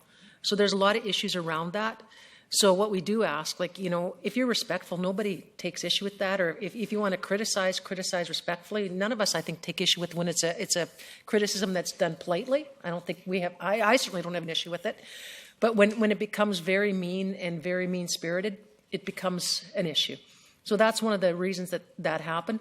But that doesn't stop you from emailing us with your concerns. I mean, you still have that availability. We still post lots on our websites. I mean, we get, I bet you an average, 40, 50 emails a day some days from concerned citizens that we try to respond to. Sometimes we can't. Or somebody's responded, Councillor Beswick may have responded and I'll just said concur with comments made. Or I don't bother responding because I think the answer's gone out from a council member. So, but that is one of the reasons. It's that when people become very mean and vindictive, we can't allow that. As employees and as a city, and we can't, if you want us to spend another $100,000, $200,000 to have somebody come in to monitor our Facebook, I don't think that's a good use of taxpayer dollars. Just my opinion. Thank you. Councillor Fuller. Yeah, there are all kinds of means to contact City Council and City staff other than through communications on a Facebook page. If you want to get into political debate and that, you go into the Facebook politic pages where there's a lot of slamming of City Council, a lot of back and forth, and then you form your opinion based on what's being said in those pages. And I like to think that there's a huge amount of intelligence in this community to figure out what's being said. So we don't need that on a Facebook page that the city puts up, which is primarily informational. I wasn't even aware they had comments on it because, you try and keep track of all the other stuff. I've got 3 phone numbers. Call me. People can find me.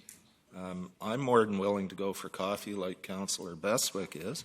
And I have an email address. And like I say, there's a city staff directory if you have a specific question you want to ask staff. If you don't feel you're getting the right answer from staff, you can always email mayor and council.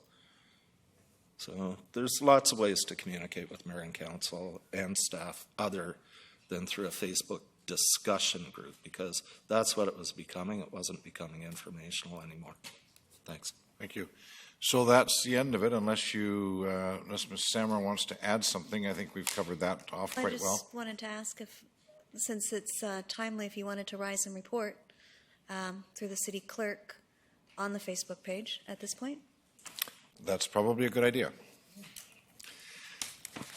Thank you, Your Worship. At your in-camera meeting this evening, you made a motion to take down the Facebook page unless there was a way that we could turn off comments permanently. Thank you. Do you also have the vote on that? That vote was, it was passed by everybody but you. Mayor McKay was opposed. So, Mr. Bottwright, let's wrap her up. Yes, I guess we're done. We've reached time. I wanted to take this opportunity to thank all of the councillors for their great answers, staff for all the information they provided, and everyone at home and in the gallery for their great questions. I think this was very successful. I wanted to also take this opportunity to remind people that we will be putting these the unanswered questions together in a report, and if you're still submitting them, we'll be turning them off sometime this night. But otherwise, we want to cover as much as we can from this event. So thank you very much, everyone. Thank you very much. So, Ms. Curry, we move on with the meeting. Introduction of late items, please.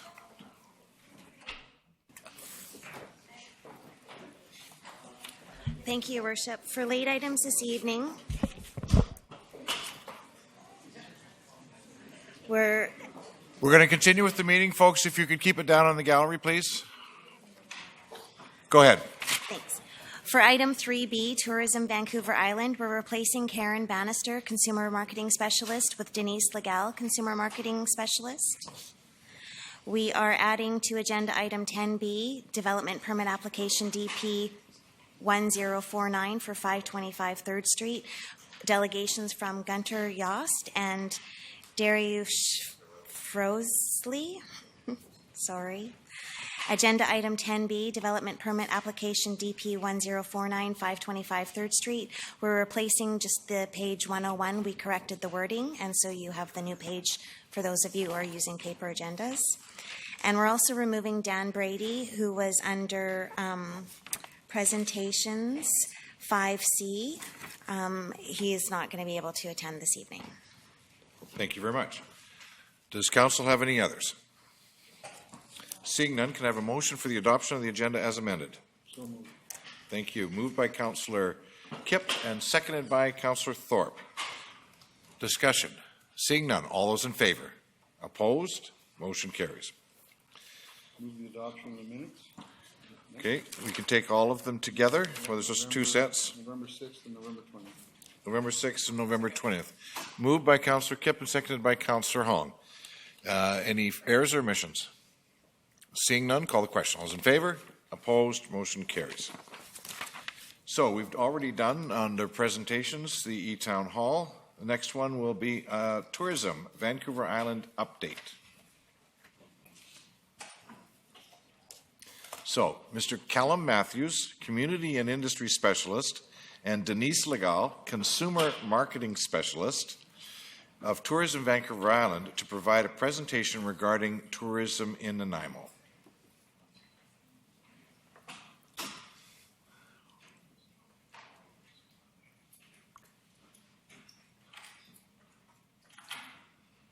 Good evening. Good evening. Thank you very much for having us this evening. I'll just get started while the presentation is coming up.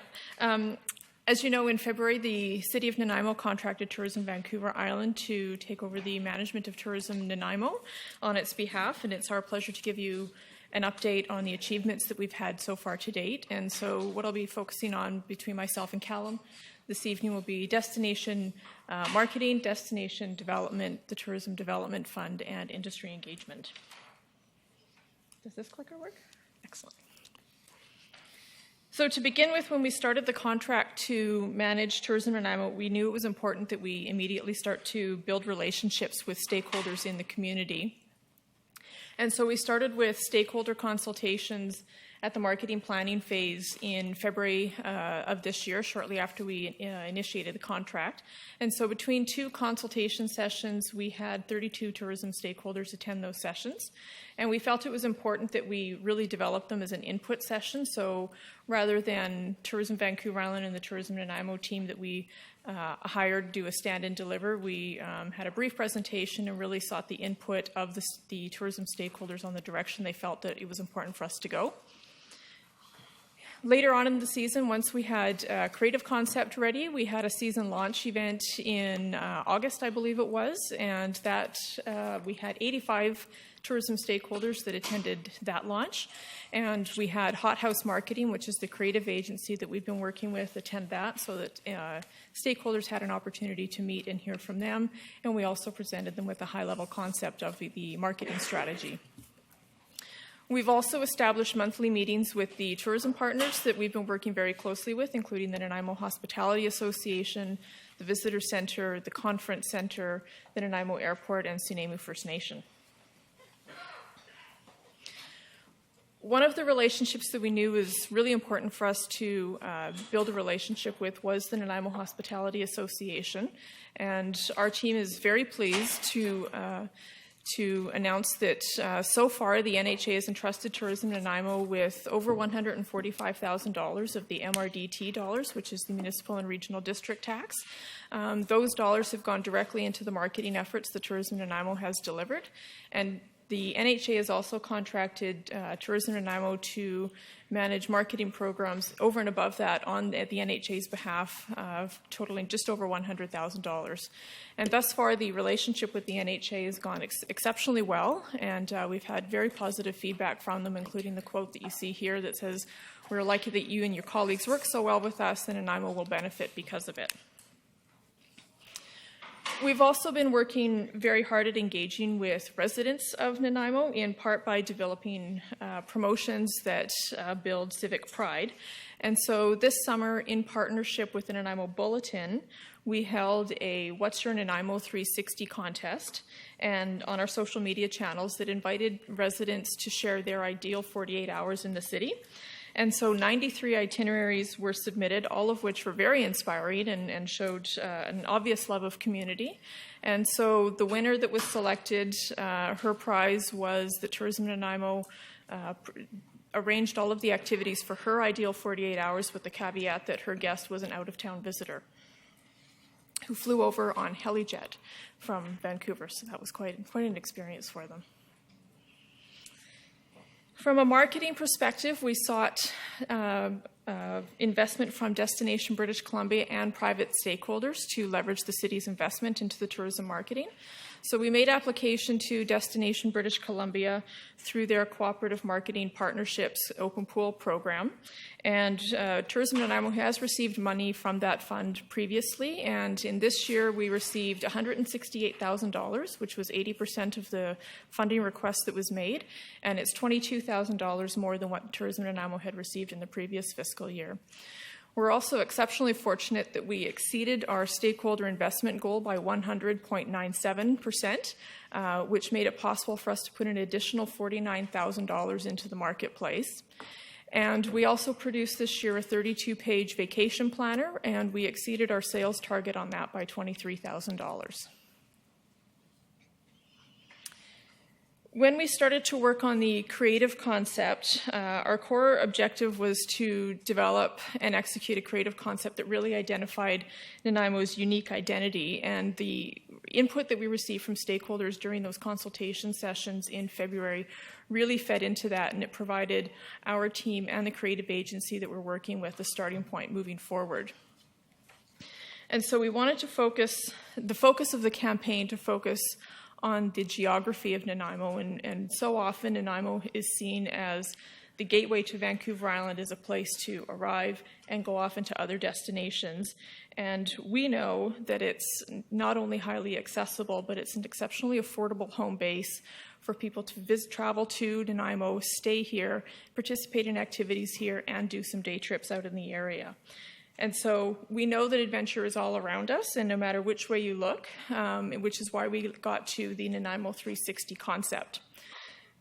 This is another area where we could capture pride of place by using local knowledge. And so in the summer, we launched and produced 3 90-second videos that included prominent locals such as Eric McLean, Leif Bogwald, David Gogo, Noel Brown, and Miranda Smith, and they were showing in those videos the activities and the places that they love to go. So it's really a locals know perspective.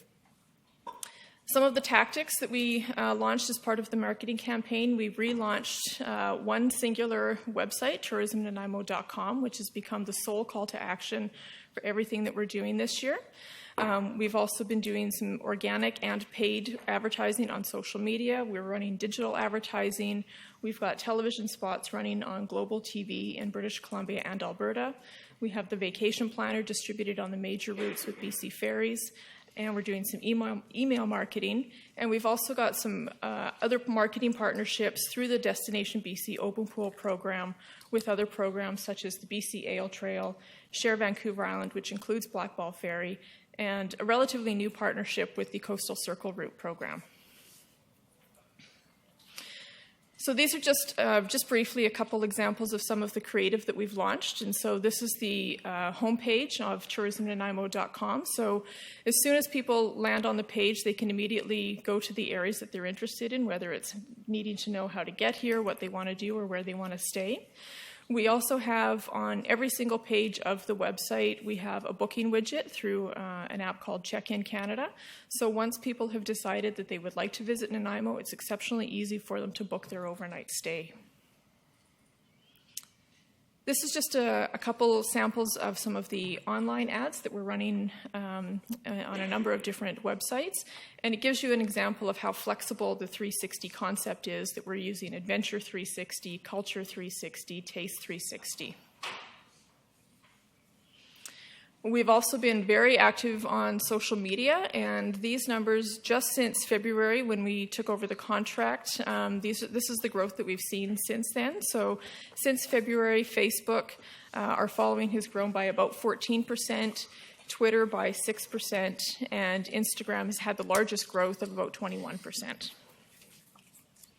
And I'm going to turn it over to my colleague, Callum Matthews, now to continue on.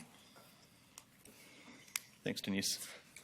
From the onset of our contract, our entire team realized that our success, whether it be in destination marketing or development, was in many ways contingent on developing and strengthening a relationship with key tourism industry businesses and related community organizations, with a focus on building trust among businesses and also between businesses and Tourism Nanaimo.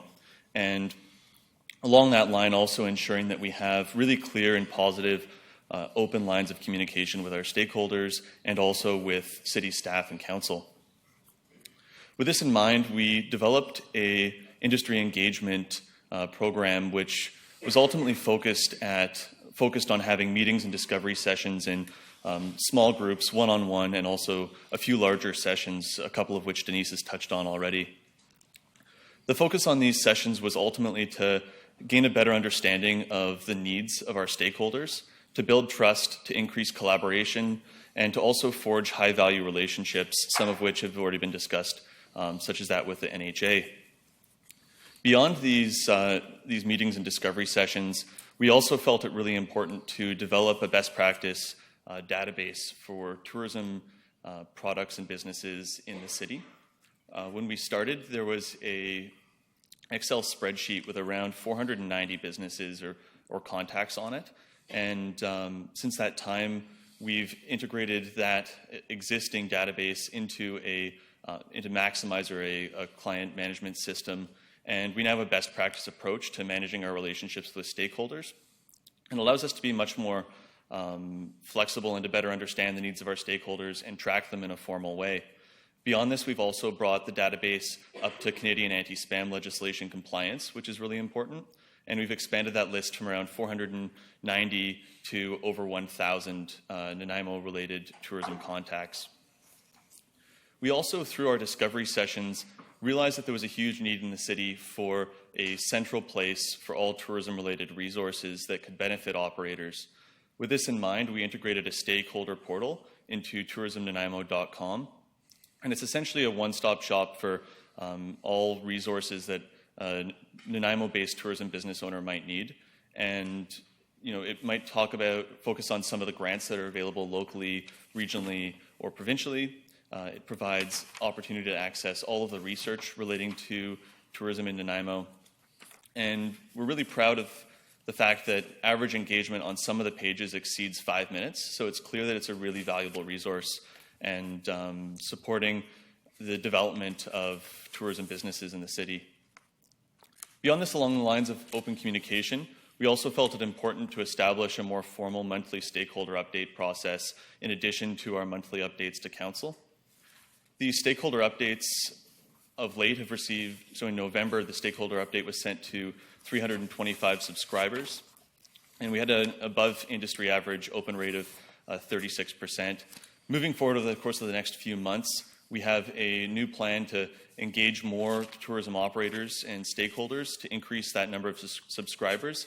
And we're also looking to add additional interest pieces and broaden it to more of a newsletter than simply an update. Additionally, a significant responsibility for Tourism Nanaimo this year was to disperse the $125,000 Tourism Development Fund, which is focused on encouraging the creation of new tourism businesses and experiences in the city and the enhancement of existing ones. At the start of the contract, we spent a fairly considerable amount of time reviewing the Tourism Development Fund to ensure that it was as effective as it possibly could. As a result of this review, we created more targeted program outcomes to ensure that the fund really was achieving its goal. We streamlined the application process to make it easier on stakeholders, and we also looked to reduce the number of projects which were receiving multiple city grants. Additionally, we established a multi-partner Tourism Development Fund Review Committee, which included Tourism Nanaimo staff, the Nanaimo Hospitality Association, as well as the City of Nanaimo. Recognizing there's a variety of tourism-focused grants available at a local level, we felt it important that all those granting organizations were at a table where we could discuss opportunities for collaboration and alignment, and also identify projects that were receiving multiple local grants and determine whether that was reasonable or not. Beyond this, we really had a goal of setting applicants up for success through the entire process, and that was ultimately the result of mentoring and supporting applicants from project concept all the way through to delivery, and also connecting like-minded businesses together who are working on projects to increase alignment and collaboration, and to also ensure that applicants to the Tourism Development Fund, especially if they were successful, were connected to other business units at Tourism Nanaimo to support with marketing, especially if it's an event. This year we were successful in approving $125,000 to 10 unique projects. Although they spanned a variety of deliverables, they were generally focused on business planning and feasibility studies, festival and event development, and also enhancing visitor services in Nanaimo. It's important to note that this $125,000 was leveraged by approximately $650 of incremental investment in Nanaimo's tourism products and experiences. Although destination development took less of a front seat in our contract this year. We felt as a team it important to try to establish a foundation for future, more comprehensive destination development activities in the city. With this in mind, we identified and analyzed our industry's strengths, weaknesses, opportunities, and threats, and much of that was done through our engagement process and discovery sessions throughout the year. This resulted in the development of a Nanaimo situation analysis, which allows us to have a better understanding of needs of operators and ways that we can formalize a destination development program to ultimately foster more remarkable Made in Nanaimo experiences. Overall, I'm extremely proud of the work of our team this year. We've been able to build really positive and strong working relationships with operators across the city and the region. We developed a creative best practice marketing campaign and have had really positive results from it. We've successfully administered the $125,000 Tourism Development Fund, made lots of positive gains on social media, and we've also identified some possible next steps when it comes to supporting the industry better through more comprehensive destination development plans moving forward. On behalf of the whole team, it's been a real pleasure this year to lead Tourism Nanaimo, and the majority of our team members are residents of Nanaimo, and I know we've taken a huge amount of pride in being able to market our city, and thank you for your time tonight. Thank you very much, Mr. Matthews and Ms. Legal. We have some questions for you. Councillor Bestwick. Extremely informative, excellent progress in 12 months. Extremely pleased with the outcomes, with all of the variables that you were working with and thrown into this mix. I think you've done an outstanding job, and I look forward to the growth that you are leading us in the right direction. So thank you very much for the information you brought forward and the work you've done to accomplish it. Thank you. Thank you. Councillor Thorpe. Thank you, Chair. Through you, yes, thank you very much, both of you, for coming this evening and filling us in. Very interesting and very encouraging. And I really do want to add my thanks for your efforts. A comment and a question. My comment first, I'm really pleased personally to see the idea of Nanaimo 360. I think we all acknowledge that Nanaimo is a gateway to Vancouver Island. The challenge has always been to get people to use us as a headquarters to do their day trips in all different directions, and we're so ideally situated. So I think that's a great strategy, and I'm pleased to see you focusing on that. My question is, you mentioned early in your presentation that you wanted to identify what made Nanaimo unique, what drew people here, and I'd be interested in any general trends you gathered from feedback. Why did people come here? Where did they go? What did they want to see? Can you give me just some general answers to that? Well, I can give you some general answers, and in fact, we'll have more comprehensive information to share in a little bit of in a few months, because we're actually doing a conversion study on the campaign. So we'll be surveying residents of British Columbia and Alberta to discover how this particular campaign resonated with them, and we'll actually get some experience and emotional drivers from them. What we learned from the stakeholders in terms of what they're hearing from people is, and this is what we hear often, is it's the natural and beautiful scenery that Nanaimo has to offer. There was a lot of things like that. A lot of the home base, we got a lot of feedback about that Nanaimo was seen as the gateway, but there are lots of things to do in terms of outdoor activities. And so we really wanted to capitalize on the wealth of outdoor activities, because there's some amazing hiking trails in the area, and there's kayaking and there's fishing, and so that was a lot of it was capturing the outdoor activities that are available, and also taking advantage of some of the new and growing markets, such as the breweries that are cropping up in the area as well. So there's a lot of focus on sort of the culinary aspect as well. All right, interesting. Thank you. Thank you. Councillor Hong. Thank you.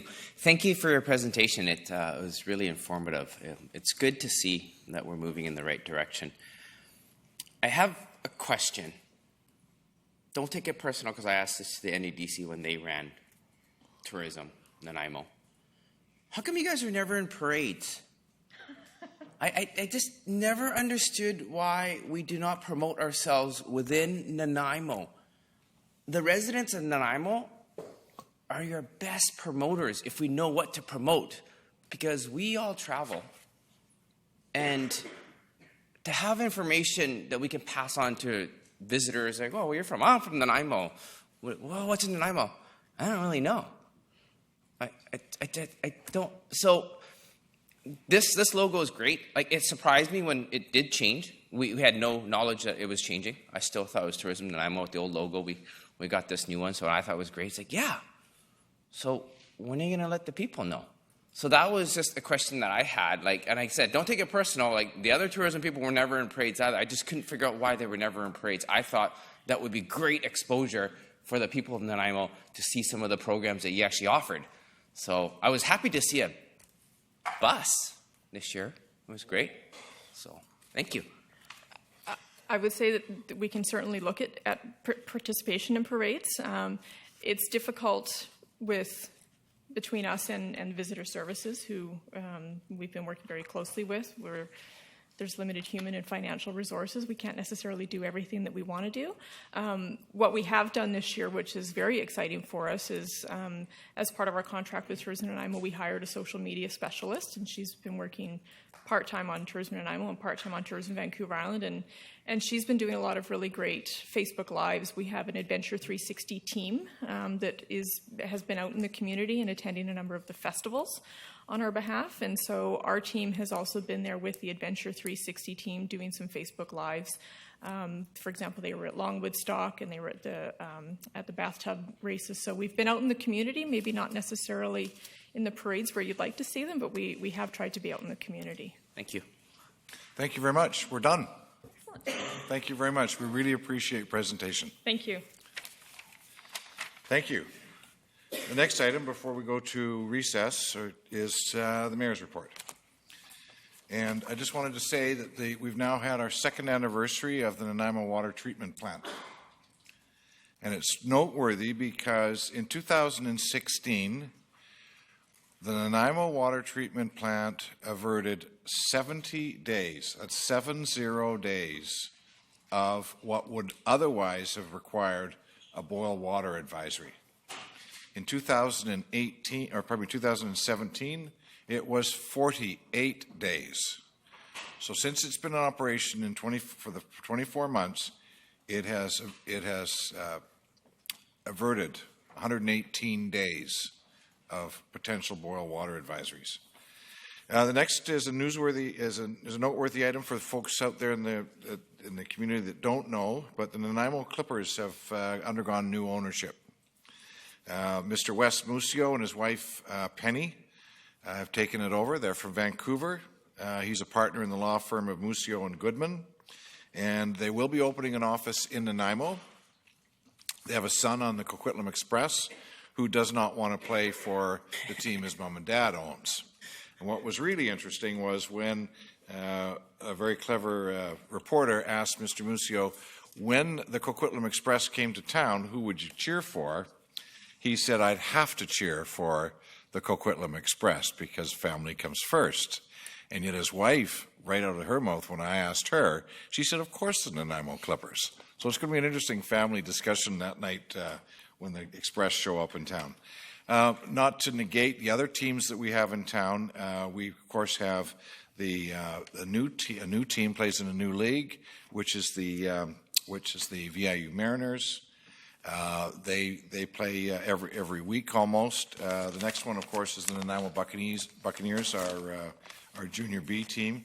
What was interesting was last week, if you are a hockey fan, and there's some really good caliber hockey in Nanaimo being played, Friday night you could have gone to a hockey game, the Clippers. Saturday afternoon you could have gone to the Mariners, and in the evening you could have gone to the Buccaneers, and then Sunday afternoon you could have gone back to another Clippers game. So there's lots of really good hockey in Nanaimo being played. And the last thing I wanted to say was last week, in case you missed it, Air Canada, through their Rouge division, is going to be commencing on a seasonal basis a single flight a day, one flight a day, out of Nanaimo direct to Toronto. It's going to be a short tourism season. They're going to be using to be 4 days a week, one flight, using an Airbus A319. So it will be the first scheduled jet service out of Nanaimo. As well, I understand WestJet's going to be connecting to Vancouver. So there's a lot going on out in the Nanaimo Airport. So it's now come up to 9 o'clock. We have a scheduled recess, so we'll be taking our recess. We'll be back in hopefully back. The next item is under 7A, Administration, and the first item is committee recommendations. The first one is the Finance and Audit Committee recommendation for the 2017 November 9th meeting, to be introduced by Councillor Beswick. At the November 9th, 2017 meeting of the Finance and Audit Committee, it was moved and seconded that the Finance and Audit Committee recommend Council approve revisions to the 2018 Downtown Event Revitalization Program Fund, including an increase to the budget from $117,121 to $150,000. Thank you. It's been moved. It's been seconded by Councillor Hong. Thank you. Any discussion? Councillor Hong. Thank you. Through you to staff. I support this program, and I see the number of intakes that we have and the amount that we gave to them. The question that I have is, under the grant form, applicants who receive funding in the previous year must provide a complete final report within 90 days of the completion of the event. So I'd like to know when staff is going to bring that report, because I like to actually know how much of this money generated and what we got out of the amount that the city invested in it. So when would we expect to see final numbers from 2017 so we can show the public that this is a worthwhile cause? To your worship, to Councillor Hong, we certainly have some of those reports that have come in now. Generally, the way these programs work is that we request them within 90 days, but the reality is the most come in with the application for next year. We must have it in place so that we can evaluate as part of next year's application. But there's a few that I had spoken to staff about this afternoon I can tell you about. For examples, there was the Crescent Days program, which the city awarded just under $3,500 to this past year. So they identified about 1,500 to 2,000 visitors as a result of that program. There was a Dragon Boat Festival for just over $4,600. They had 5,000 spectators, 1,800 participants. And the Jazz Festival is another one that submitted their report. So about $9,900 is what the city offered in grants. There was just over 1,000 tickets sold to that event and about 3,000 people who attended in total. So those are but some examples. Thank you. Thank you. Councillor Fuller. It's along the same lines as Councillor Hong. I was curious as to just how many of those requests were returned, period, and why isn't there something in it that says if you don't submit that, you will not be getting a grant the next year? Does it? Your worship, so if it says that, then why are we giving them grants the next year?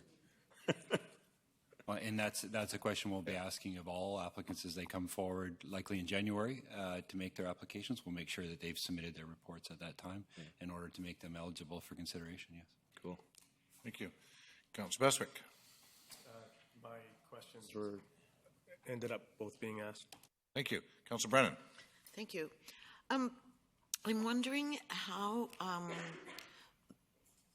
the organizations that put on, receive the grants and put on the entertainment, how do they figure out how to extrapolate into how many visitors and how much that meant in terms of cash infusion into the city?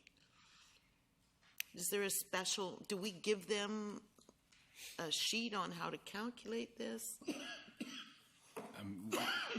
Through your worship to Councillor Brennan, no, we do not give them that level of detail. What the current reporting out says is we ask for statistics. It's very general. We're actually recommending this year that be amended to be more specific, to actually break it down in terms of number of participants, number of volunteers, number of tickets sold, for example. So some very, very specific metrics, but it does vary depending on the type of event. Obviously, if it's an event where tickets are sold, it's easier to track than an event where a street is closed and we invite the general public for the day. So a lot of those numbers will be estimates. Yeah. Okay, so that is, I guess, my biggest concern is I don't know how reliable the numbers are when there aren't tickets sold. And how much weight we put on this report might determine whether or not the grant is given, and yet we're not sure how reliable the numbers are or even could be. So I think that's something that we maybe could polish up a bit. Thank you. So there's no further speakers. Call the question. All those in favor? Opposed? Motion carries. The next item is the minutes of the Special Tourism Advisory Committee meeting held on Wednesday, September 13th, 8:30 a.m.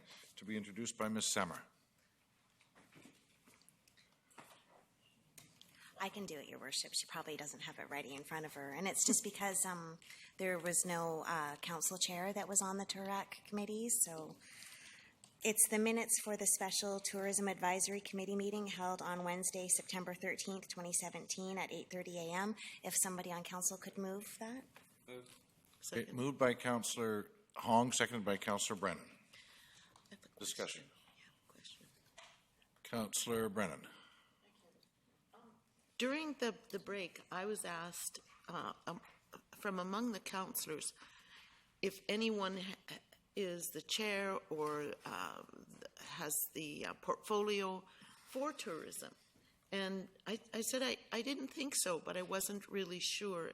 Is there an answer for that? I'm sorry, Councillor Brennan. I don't recall you making that question during the in-camera session. Pardon me? This is just someone just came up to me and asked me that question. Yeah. I thought you meant in the in-camera session. My mistake. No. Well, the City of Nanaimo doesn't use the portfolio for committees, and council chose not to put a person on that committee. So all of council is responsible for tourism and tourism advisory. Thank you. So there's the answer to that. Thank you very much. Seeing no further speakers, call the question. All those in favor? Opposed? Motion carries. Next one is the minutes of the Finance and Audit Committee meeting for September 14th. Councillor Bestwick. Move the minutes of the Finance Audit Committee meeting held on September 14, 2017. Moved by Councillor Bestwick, seconded by Councillor Armstrong. Any errors or omissions or discussion? Seeing none, call the question. All those in favor? Opposed? Motion carries. I move the tourism, September 29th, 9:30 Tourism Advisory Committee. Thank you. Moved and seconded. Seconded by Councillor Armstrong. Thank you. Any errors or omissions to discussion? Seeing none, call the question. All those in favor? Opposed? Motion carries. Minutes of the Community Engagement Task Force meeting held on October 25th, 2017, to be introduced by Ms. Gurry. Maybe Councillor Armstrong should introduce these, but if one of you on council could please accept the minutes of the Community Engagement Task Force meeting held on Wednesday, October 25th, 2017 at 3 p.m. Moved by Councillor Armstrong. Seconded by? Second. By Councillor Kipp. Thank you. Discussion. Councillor Kipp. Thank you. Being one of the people that moved to have this committee formed, I think it's gone beyond what its scope was. I thought it was supposed to come back to tell us how we should engage with the public. I looked from the information that I have here and from the open house. It's almost like they're the people are coming to and giving the information for. So I don't know how I thought that committee was going to go out and figure out how people would come and talk to council. And I don't see that happening. And when I look at the minutes and the agenda of what they were doing, they talked about presentation. They were hiring masters of communications for the planning to put it on and having interviews and the sessions and stuff. So I haven't seen a lot come back for me. And it was supposed to start in 2017, January, and be finished by now. So it's almost a year in. It's been sitting there. And I've yet to hear them come back to me and say what methods they think we can get the public to speak to us by. So I'd like to find out more on that and find out the mandate and things, because I've been waiting for them to tell us, yeah, we need more town halls. You need to You need to have a Facebook page that we can put stuff into, or you need to have a Twitter account, or you need to hold, every 2 years, hold a referendum and those type of things. So I haven't seen that. I've seen them almost conducting the business of council. So it's just my point of view, and I'm sure I'll get some input on that one over the next while, but I'm happy to accept their minutes. Thank you. Ms. Curry. Thank you, Worship. I actually, at the meeting we just had with them last Tuesday to go over the engagement session that was done on Thursday, the 23rd, I said just that to them, that I think that we should get clarification on exactly what you would like to see from them, and also a budget going forward. So I will be doing a report for the Finance and Audit that basically says, I want your feedback, Council, I want clarification, just so that they are moving in the right direction. As well, they will be coming to you to present on December 18th to tell you what they found about that public engagement session, the first session that they had for those different ones you wanted to have, different varieties. So they'll be coming on December 18th to talk to you about the feedback that they got, and for that kind of a forum. So it was a World Cafe type, different table with the topics that were picked through your strategic plan, but funneled up from what the public wanted to talk to, and then funneled up through your strategic plan and priorities. So they'll come and present to you on the 18th at Council. And I'll have a report to you for Finance and Audit. Thank you very much. Councillor Armstrong. Yeah, I was at that meeting. I just want to reiterate as well that I did say that it's not up to you to make the decisions on what we're going to talk about. That's something that needs to come back to Council and see if that's something that we want to bring forward to the public, and then choose a method as how to engage on that. So I did bring that forward as well. Thank you. Thank you. Ms. Sammer. I just wanted to also draw your attention that Council didn't actually have a competitive open process where people applied to be part of the public engagement group. Rather, the former Director for Communications went out and actioned this on his own. It's a pretty dynamic group, and staff have really enjoyed working with them, and they did a really great study, and this session they had at VICC was very well received and high caliber of work. So the stuff that they're doing is good.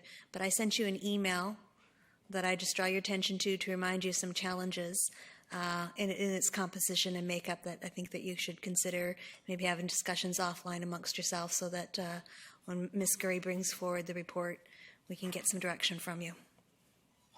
Thank you very much. Councillor Hong. Thank you. And I kind of echo what Councillor Kipp said. I thought that was the point of this.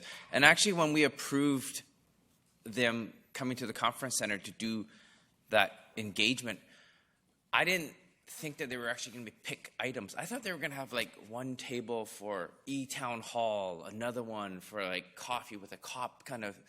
I thought they were coming up with ideas with the public to engage with us, not actually tackle topics.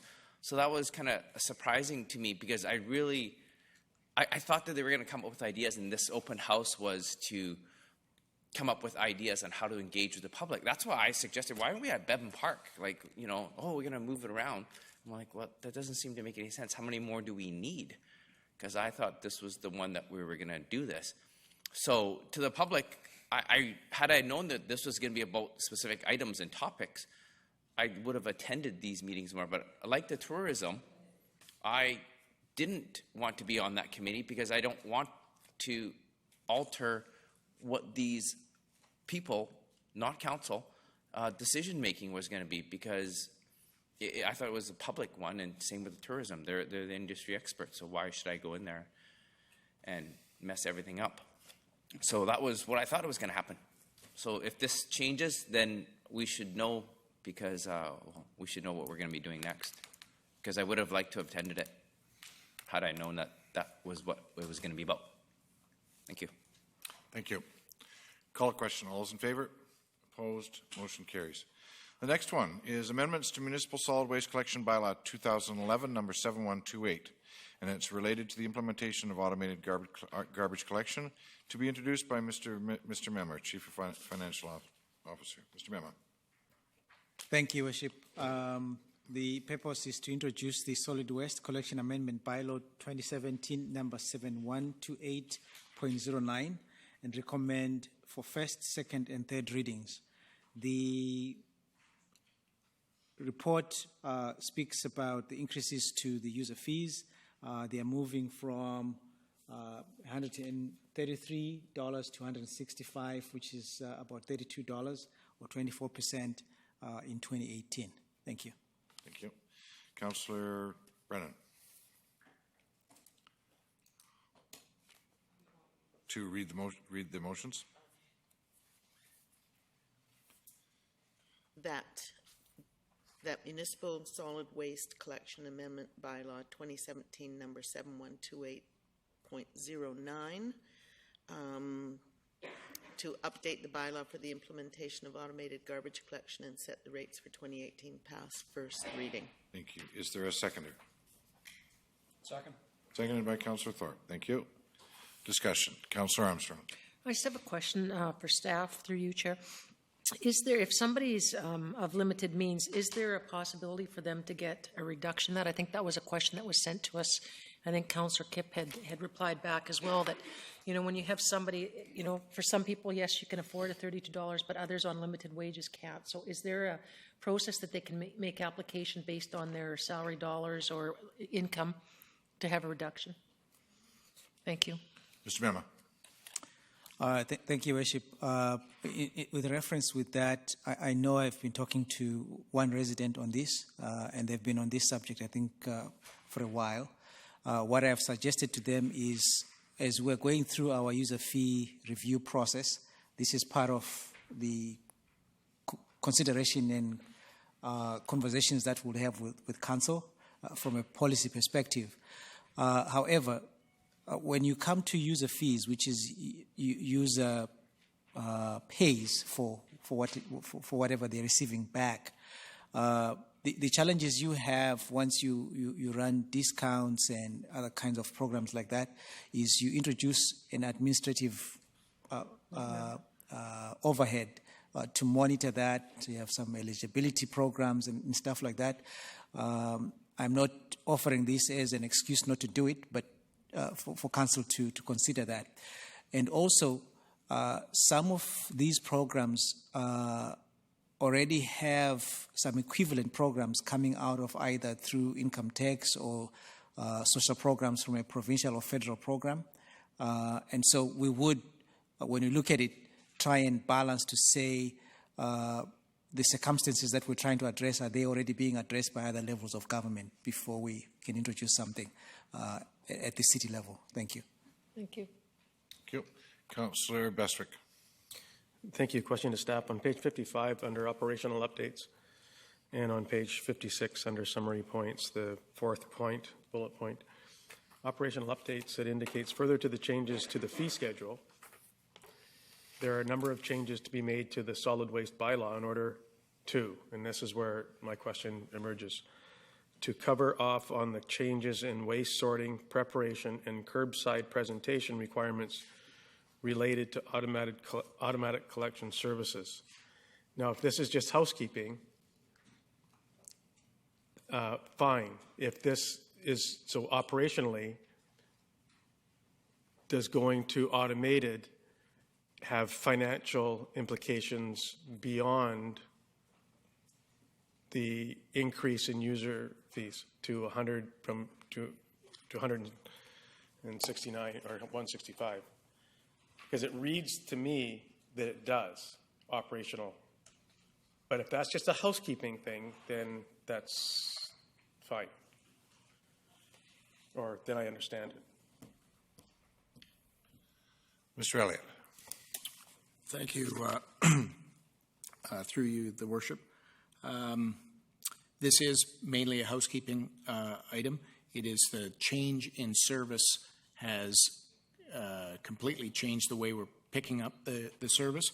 So you'll notice following in the bylaw are definitions that weren't there before, and those are put in place in order to collect the garbage the way we're doing. It's an automated arm. There's a whole number of things that we've tidied up in there, like what is acceptable and what's not. So for the most part, that exactly is what it is a Thank you, appreciate that. So just for my clarification, there's no increased fees beyond the 135 to 165 or 130 that will be reflected in our sanitation budget. Through your worship, no. So the fee that's being proposed is the 165. We're not coming back with anything additional. Thank you. I understand that for the rollout of the wheeled carts and the new units. So, but my question is in relation to operational updates, if it will have an impact on our 2018 sanitation budget. So is our budget in that department increasing outside of the fees that are going up in residential and commercial as a result of automating? Because it reads to me, on the changes in waste sorting, preparation, and curbside presentation requirements related to automatic collection services. So let me try to give you an example. So I was asked the other day, why are there 2 people on all the trucks now? I said, I don't know. I haven't seen that, so I'll have to ask that question, and it's on the agenda on Monday, so I'll ask that question. Through the chair. What you may have witnessed was some training. We are training all of the staff on the new trucks. We have 2 trucks presently, and there is a number of. We want all of the staff to be trained, but in the future, there is no plan to have 2 people on each automated truck. They operate independently. They will drive up to the side of the curb, grab the can, throw it in, grab the next can, throw it in, and there is no plan to increase staff on that, and that was laid out in the. Thank you. Councillor Hong. Thank you. Through the staff, how many households, I guess, do we collect garbage from? I can't tell you the exact number, but it's about over 27,000. Okay, I don't know, just trying to do some math. It's not memo math, it's Jerry math. So 28,000 times 3, it's 84,000. We need 3 bins. How many bins did we order?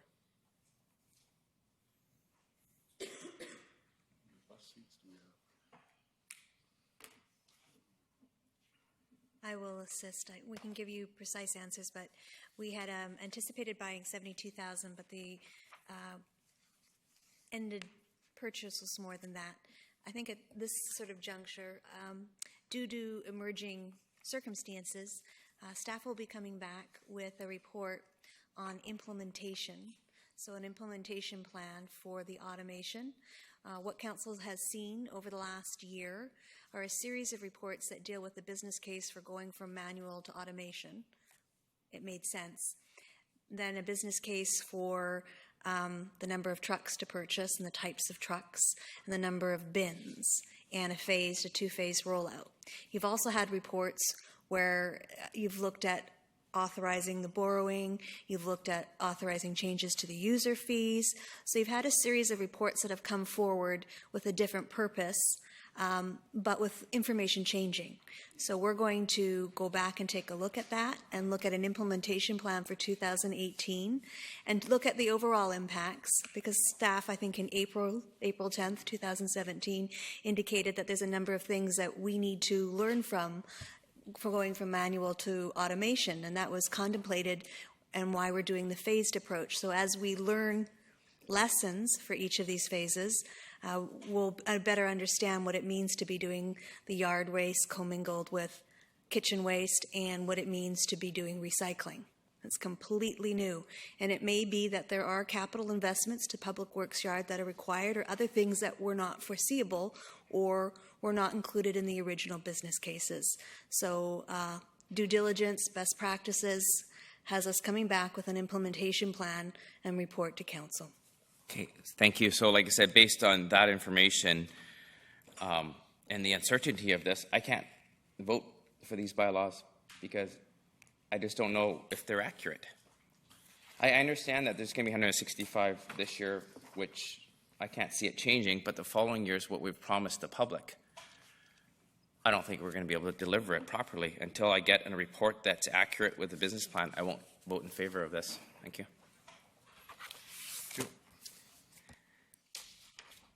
Councillor Kipp. Yeah, can I just have a question through staff, page 62? On part 2, every owner occupier of a dwelling unit or commercial or other premises served by the automated collection services shall, and I go down to A, B, C, D, E, ensure that all wheeled carts set out for collection do not weigh more than 22 kilograms, 50 pounds. I think the carts are that heavy, aren't they? So that's erroneous in there. If we can't put more than 50 pounds, it says ensure that all wheeled carts are set out for collection do not weigh more than 22 kilograms. That's in the automated collection. So that means, I think the garbage cans are about 60 pounds. So that's wrong. Shouldn't be. It was just transferred from the one above, probably. They did that on a few of them. And then maintain all wheeled carts in a safe, sanitary, and usable condition. Some of these, they're, I don't know. Were they just, is that a mistake or? Mr. Elliott. Yes, I don't believe that cans are that heavy. I've wheeled them around and they're not 50 pounds. Well, but so we can only put, how does someone know they've got 50 pounds of garbage in a wheeled cart? Like when I put my big blue bin out the other day with a bunch of paper and stuff, I have no idea how much it weighs. So how does a machine tell if I'm over 50 pounds? It can't. So why would you put something like that in there? I mean, this was transferred from, and what I'm saying is the bylaw is reviewed all the time and it's a housekeeping thing. And if you go to the page 61, it talks owner occupants of the manual collection, and that's in there as number E. Again, ensure it's a bit different. All food waste containers and garbage containers and recycling containers set out collection do not weigh more than 22 kilograms or 50 pounds. And it goes the same for the heavy, for the machine to lift it. So is WorkSafe now telling that machine it can only lift 50 pounds? WorkSafe, because we're eventually going to have to build these robots for taking jobs away. There could have been 2 or 3 men on a truck, like 2 guys picking up at the back, and we'd have way more labor. But now these machines are replacing laborers, and we're going to start to have taxing machines so that we have money to do our business. Because when all of you are replaced by machines, who's going to pay the bills? The machines are working. So this one, is this right, that if I put out my garbage can with over 50 pounds of weight, they won't pick it up? Because it's there. It's a rule. Another housekeeping cleanup. That's all I'm saying. I can't support the motion that's on the floor. Ms. Sammer. I'm just asking Ms. Gurry, what would happen if we wanted to amend this? Thank you, Your Worship, through you to Ms. Samra. We can, you can amend it right now and right here. Council has the ability to do that. This is just the first reading. You can amend it at this reading or the second reading. Okay. And this is just an amendment bylaw, so it's to amend a bylaw that already exists. So by not passing, the original bylaw is still in effect. So, so I would suggest that if you would like to make amendments to it, you definitely could. It's an option. Thank you. Councillor Bestwick. Thank you. Just a couple of questions more, please. Are we collecting the same amount of pickups, households, with automation as we were in the same period of time in a day as prior to automation? So when we were hand bombing, now we're doing automation. Are we collecting from the same amount of homes in the same period of time? Through the chair, not at this time. We are training staff and we are getting staff used to the equipment, and we're taking our time to ensure that they can do it safely and accurately without jeopardizing themselves. Can you help me understand what percentage is so if you're told to put out your garbage today but it doesn't get picked up because we're not getting to all the homes in the same period of time. Do they come back tomorrow, or are they extending themselves through the evening, or how is that working to pick up the same amount? So what we have been doing is extending the day, picking all the garbage up, and finishing the routes in the day. And what we're experiencing is the routes are getting done faster and faster as the staff get trained and as we get used to the equipment. Thank you. I appreciate that. And my other question is it relates to this 3 readings. There's no going back. The vehicles have been ordered for both phases. The carts have been ordered for both phases. Is it reasonable for me to assume in the contractual agreement that we've placed the order with to get the best prices possible that we can't stop this with our suppliers, even if we wanted to, for whatever the reason might be? We're obligated. We've signed deals. We've signed contracts. There's no turning back, I have to suspect. Is that correct?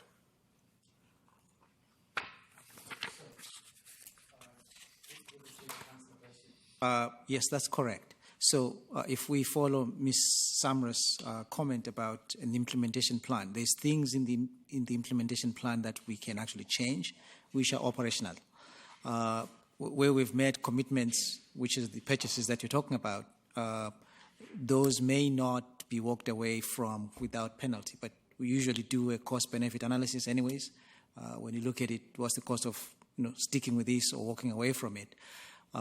So there are pieces that I think can be changed from an implementation side of things, but we are committed on the capital side of things. We've made the orders for bins, we've made the orders for the trucks, and yes, you're correct in your assessment.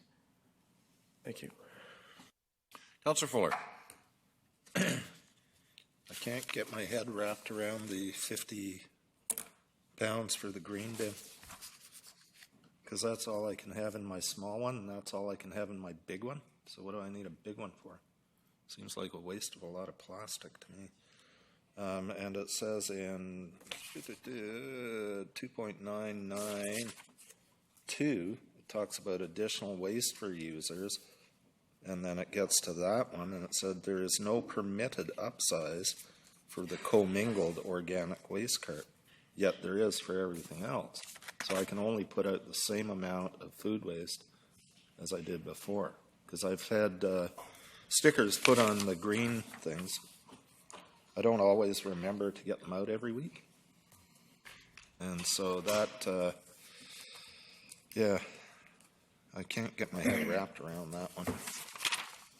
I can put out more garbage, I can put out more recycling, but I can't put out more food waste.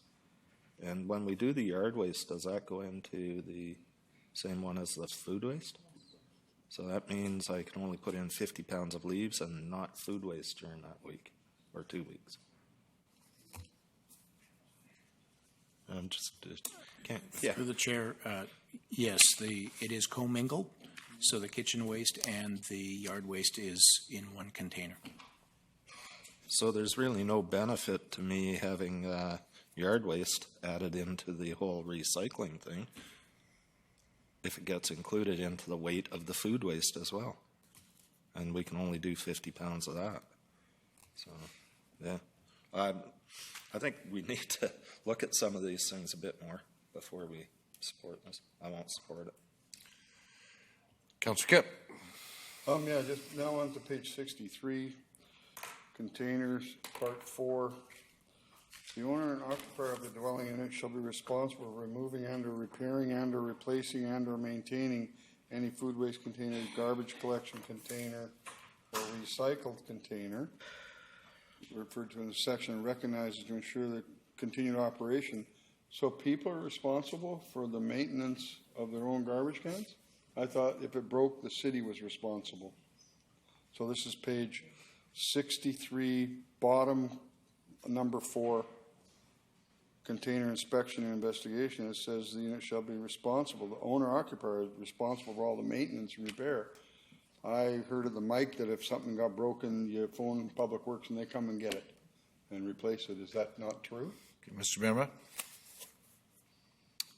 I have a comment I wanted to make, but I think that question could be answered before I make the comment I wanted to make. Yeah. Mr. Elliott? Yes, the city owns the containers, and the city would repair them unless it's malicious damage, and we would hold the homeowner responsible for that. But that says that the homeowner is responsible for it. But the owner-occupier, it's being changed from the old section 14 to the new. It says the owner-occupier of the dwelling unit shall be responsible for removing and or repairing and or replacing and or maintaining any food waste container. So that says that if mine gets stolen or whatever, I have to replace it. So that's something to think about, to ponder. And the next page over, page 64, section 2.16, it was related to competing service. No person shall operate within the city any system of collection and disposal of food waste and or garage and recyclable materials and or contaminant organic waste that interferes with the municipal solid waste collection system unless the person has been authorized by the city to operate such a system. I thought the regional district was in charge of allotting who could do what licensing and what picked up in the city, not the city. And it's a competitive clause that I'm a bit concerned of. Subsection does not authorize a person to provide food waste, garbage, recycled materials, or commingled organic waste collection or disposal services to a basic service user. So the RDN collects, and some other companies collect food waste. Nanaimo Organic Waste collects our food waste. We ship it to them. So this is a competitive clause so that business can't do the same thing as government. Is that what I'm hearing? Mr. Mema? Okay. So as I listen to the questions and the comments, I'm going to offer that we do two things. The first one is to withdraw this from today. We'll bring it back on the 18th. A couple of things that we need to do when we go away. One is to review the bylaw itself, and secondly, have that run through our legal team. Then the last comment I'll make on the competition side of things, that's what legal will probably determine, as Councillor Keep is talking about, whether it's within the city's jurisdiction to do that. The challenge that you have, regardless of what the law would say, is governments do things like that to try and protect itself from running losses from a service. And whether that's a good thing or a bad thing, I think that's a philosophy thing that we need to discuss, because once there's competition, then one side loses business to the other, and the cost to somebody has to bear the cost of that. And so people try to have these non-competing pieces in place. But we'll take this away if Councillor agrees, because some of the questions about weights and stuff like that, to me, almost relate, and I'm not an expert in this, they almost relate to a manual system, but maybe they also relate to an automated system. I can't answer that as of now, and I'm not too sure if Mr. Elliott could shed light on that. But otherwise, for me, I think we have an opportunity to take this away, work on it a little bit, especially the language on the bylaw itself, bring it back. Then the last comment I would make is this. I do understand the concerns about some of this, and I think there's going to be a transition period for us to work the system as we transition into it.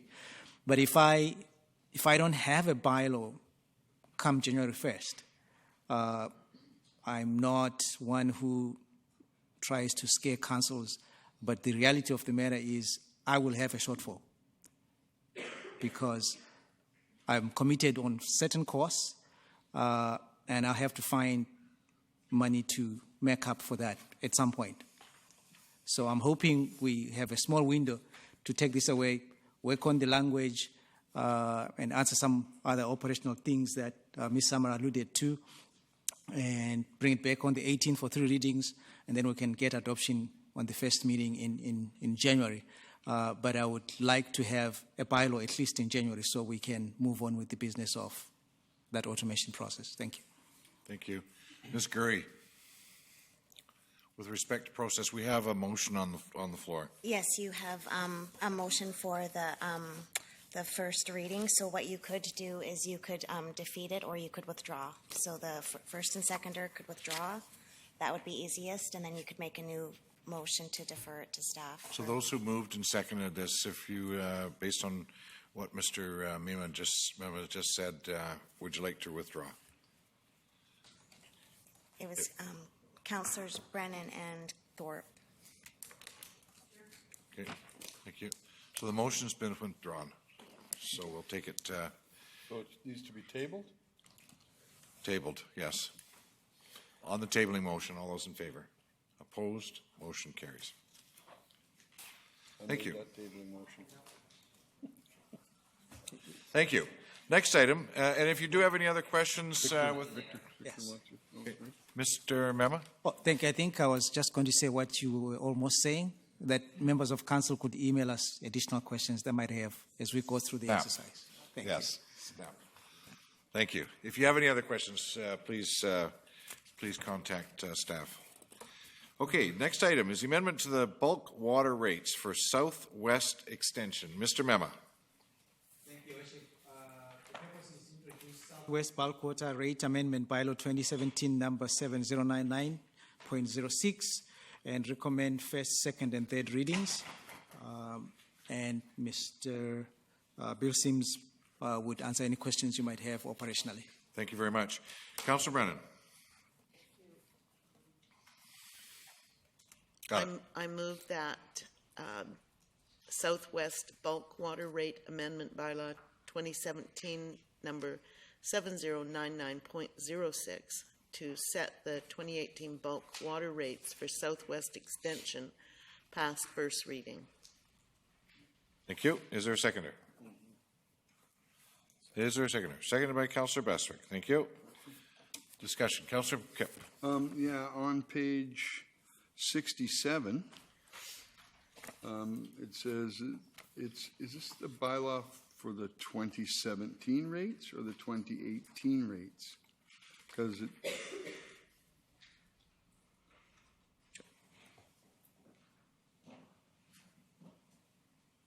Because it says to set the 2017 bulk water rates. Well, 2017 is almost over. So we're setting rates for just December, or is this should be for 18? So on page 66, the option that one, Southwest bulk water rates, to set the 2017 bulk water rates for Southwest Extension past first reading. Shouldn't that be 2018 rates? That's what it says here, 2018. Well, I have it right there. What does that say? 2017. Is that an earlier version? No, yeah, Councillor Kipp, I think you're looking at the actual report on 66 and 67, correct? Yeah, so the option that you're being asked is number 1, 2, and 3, and then number 2 says it's your alternate option that council not give, and I think that number 1 says. Oh yeah. Number 1 says 2017 rates. So are we doing 2017 rates this late? So, no, billing I think people? it's got to be a typo because in the recommendation, first bullet is Southwest Bulk Water Rate Amendment Bylaw 2017, blah, blah, to set the 2018. Then you go further down in the options, it says to set the 2017. So obviously it has to be a clerical error. So, Your Worship, so there is a typo there. The bylaw number is correct, but we're setting 2018 rates. Great. Thank you. So bottom of page 66 is wrong. That's all. Sorry. Just want to make sure it's correct. Somebody could. Those people in extension could just say that's invalid. Thank you. Councillor Yoakum. Thank you. Just quickly, where did I see that? It's getting late, sorry. Number 2 bullet, I know we haven't chosen an option yet, so I just want to be clear though, please, is the city will not be in compliance with legislation requiring the fees charged cannot exceed costs of providing service. A question I would have is, I know, is there a way, so I know at the last meeting, my concern is make sure if we're going to sell the water, these groups are paying for infrastructure and high costs we have put in there, like the Lanceville situation, this situation. I want to make sure these users, if we do going down these pathways, people are paying for what, not just the rate today, but the costs what the Nanaimo taxpayers have put in to pay for this for our water services. I don't think I'm being very clear, but I discussed it at our finance meeting, and I want to make sure people are paying for the infrastructure, not just getting the water rate. Thank you. Cool. Staff care to comment on that in any way? Your Worship, through to Councillor Yoakum's comments, got the mic? The cost for the Southwest rate is calculated and shown as $8 million approximately, and that's essentially the cost of water supply to the point of Southwest Extension. So that represents the entire cost, including what would be paid by city users. So this is, Southwest rate is sort of proportioned out of that. Supplemental, if I may, quickly? Thank you. Thank you, Mr. Sims, of course. Summary points, a bullet says the fees cannot exceed the cost to provide that service.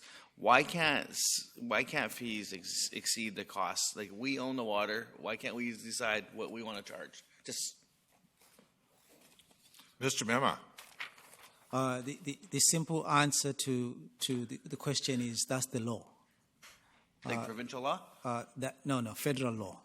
So when you're setting, there's precedent cases on setting of user fees, and what you're expected to do is to demonstrate that your fees are proportionate to your cost. You might have, like the case we have, asset management for future extension and growth of that infrastructure. There's provision to make that explicit and be shown. What you cannot do is to mark up for a profit. That's the law. Okay, so my concern, just to wrap up, sorry, I'm rambling on here and it's getting late, is I know we're discussing, and I don't get a point of order in a second, but I'll take a chance, is the Southwest Extension site. We're discussing the water here, but when I read somewhere about the Lanceville deal, when some councilors bragging about low tax rates to get the Nanaimo Water and Services. Yeah, I'm going to call you out of order. Well, I'm concerned, though, because our taxpayers paid for all that. Right, this is a cost recovery bylaw for Southwest Extension. I'll wait till that subject. You bet. Thank you. But it's my concern. Yep, Thank I hear you. it. Ms. Gurry, I've got you on the list. Any reason for no. that? Okay. Councillor Bestwick. Thank you. Just a comment and a question embedded. The cost of water isn't going up. We're providing, it's the service to get the water to where it's getting to that's going up. And I realize that we can't charge more and make a profit than what it costs us to deliver the service. So it all depends on what you put in the menu of the costs to get the water there. So it's not about water. All of a sudden, water's gone up. The cost of the service to get water is what's gone up, and that could be asset infrastructure. It depends on what you put in that matrix to determine how much the service of the water is going to go up. Be that capital improvements, be that wages, be that whatever. So I think, and I can't speak for Councillor Yoakum, but I think what he was saying is how do we arrive at the $2.42 per whatever and I don't fully expect an answer right now, but for me, we could load that up and verify it and validate it real easy. It could be $3.42. It could be $6.66, and I'm sure we could justify it within reason. It's just like we heard that we had 117 days of potential boil water advisory days in the last 2 years that we didn't have because of the water treatment plant. Well, it could have been 114 days. Maybe it could have been 137 days. I'm not sure, but so my point, we could make this number pretty much anything we want, within reason, depending on what you use for your checks on the matrix box there. Mr. Bema. Through the chair, without belaboring the point, the courts look very carefully about nexus of costs. And so whatever we put in the menu would be challenged based on, how related is that to the provision of that service. And I would remind Council that in 2018, Mr. Sims is actually going to be working on a project to review our rates for water. And I think we'll have a fulsome discussion then on what makes up that menu going forward. Thank you. Thank you. Councillor Kipp. I believe Southwest Extension has a historical agreement because we passed our line through their area. So they have a long-term historical issue. But I still look at, $2.42 per 1,000 gallons. Who bills Extension for their water? They're not metered, are they? Are they metered? Who bills their meters? We do? And they pay the regular metered rate at that point, don't they? So Extension gets the water delivered to them, but then they pay a fee for their water with their meters. Yeah, but it is a historical agreement, too. Thank you. It was for placing the chlorine plant in there. Councillor Brennan. Yeah, I haven't really entered into this, but it seems to me that there's a principle involved here, in particular when it pertains to water. And I would absolutely be certain that our staff would not try to add any extraneous cost to it or any costs that weren't typical in what other municipalities charge. So I on behalf of myself, I just want to add the principle in here that water is an absolute minimum for life, and I would not want to try to make profit on that. Just saying. Thank you. Councillor Hong. Thank you. I don't know if this is a weird question. It is for me, because our water rates are going up, but theirs went down. Yeah. Because it's down decrease of 26 cents per 1,000 gallons. But our water rates of the city are paying are going up. So are they using a lot less water than we are? Is that what you're saying? They're conserving a lot less water? Conserving more water?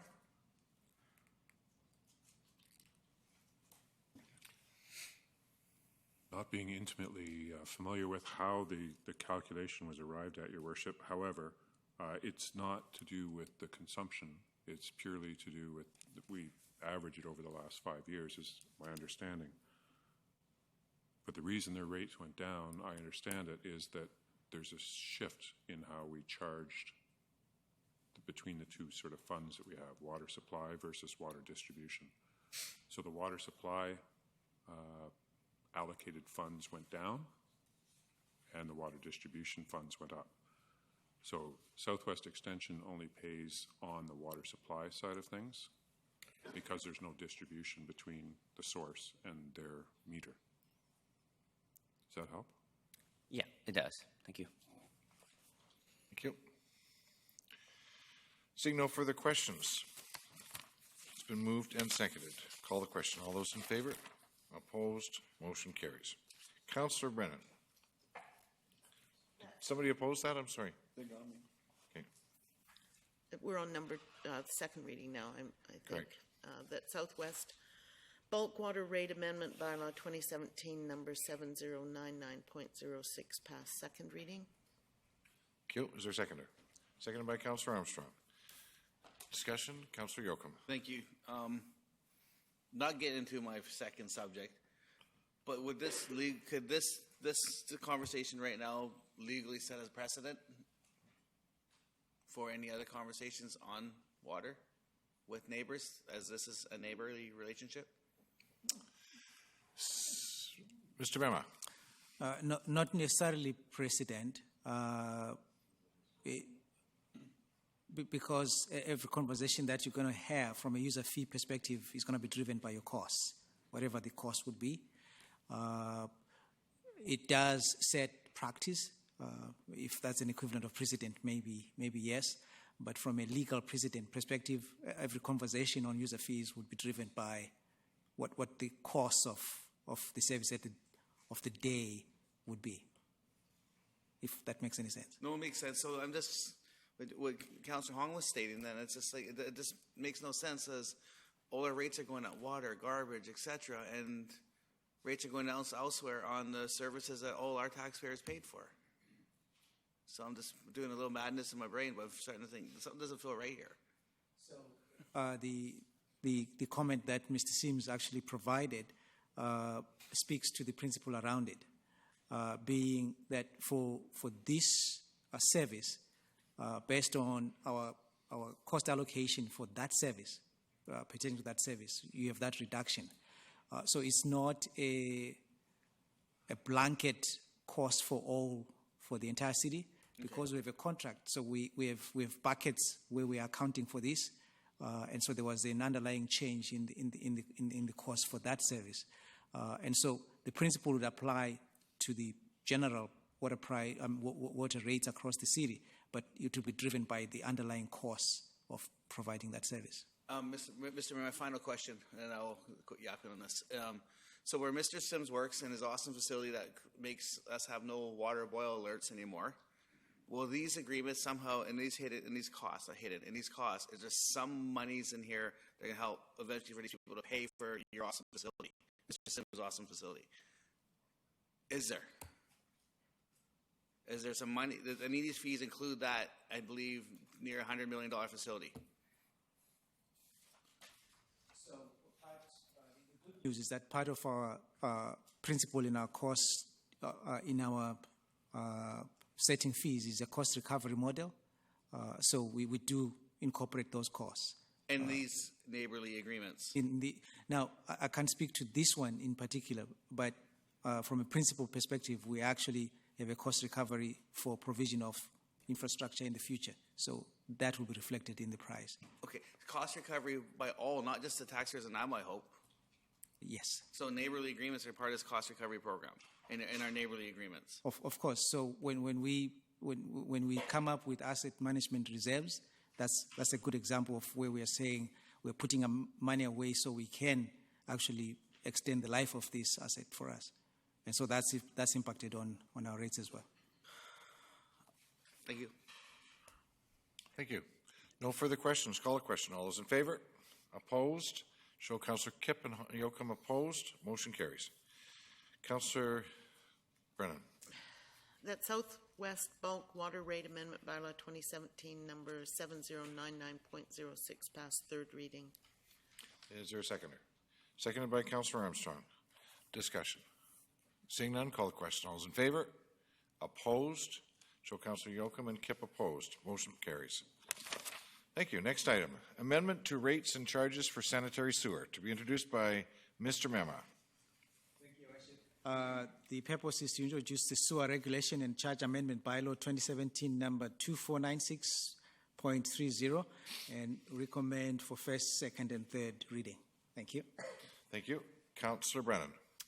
That Sewer Regulation and Charge Amendment Bylaw 2017 number 2496.30 to set the 2018 rates for sanitary sewer pass first reading. Thank you. Is there a seconder? Seconded by Councillor Thorpe. Thank you. Discussion. Seeing none, call the question. All those in favor? Opposed? Show Councillor Kipp opposed. Motion carries. That Sewer Regulation and Charge Amendment Bylaw 2017 number 2496.30 pass second reading. Thank you. Moved by Councillor Brennan, seconded by Councillor Thorpe. Discussion. Seeing none, call the question. All those in favor? Opposed? Councillor Kipp opposed. Motion carries. That sewer regulation and charge amendment bylaw 2017 number 2496.30 pass third reading. Thank you. Seconder? Seconded by Councillor Thorpe. Discussion. Councillor Hong. Thank you. Just through you to staff so the public can understand. Sewer that they're paying is different than what the RDN we pay for solid waste. So where does that, so when I flush my toilet, that goes where? And who pays for it? Staff. What you're paying for is the collection system of all of our sewers. So all of the toilets go into a collection system, a series of pipes in each and every one street, and it collects along the foreshore. And I believe the rate also contributes towards the operation of the wastewater treatment plant as well, which is a payment to the RDN in effect.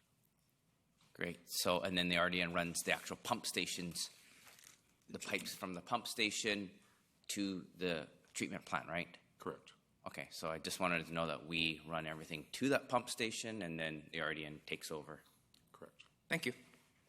If I could just clarify that, Mr. Sims, there's the RDN main line that runs along the waterfront. That would not be covered under this, would it?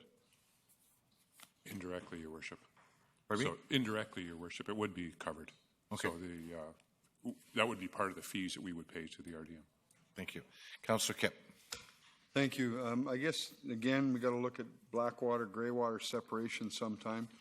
I mean, we put clean water in our toilets, so we pay to bring it 22 kilometers from our water to Nanaimo. We have distribution, and then when it gets flushed into the toilet or down the drain of the sink, it's clean water out of our toilet, and then we have to take it to the plant and clean it again.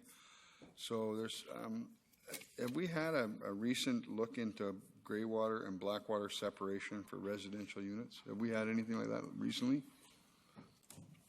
Your Worship, excuse me, Nanaimo Building Inspections Department actually supports homeowners in precisely that, in the whole permitting process of having gray water systems in homes. It's very expensive, and often people that do it are the ones that are very, very conscious about water use.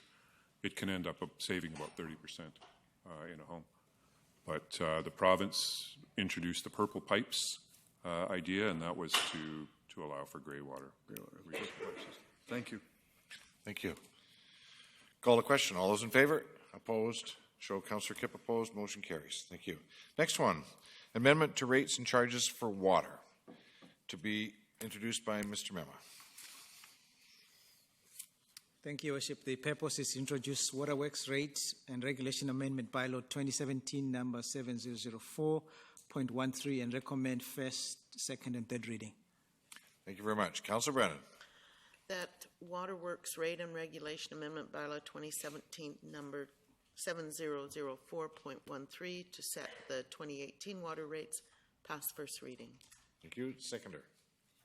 Seconded by Councillor Bestwick. Thank you. Discussion. Councillor Kipp. How come we don't go to metric on this? Why are we still in gallons? Your Worship, I'd updating the bylaw. dearly love to be in metric. I think this will be part of the user rate review for next year. Thank you.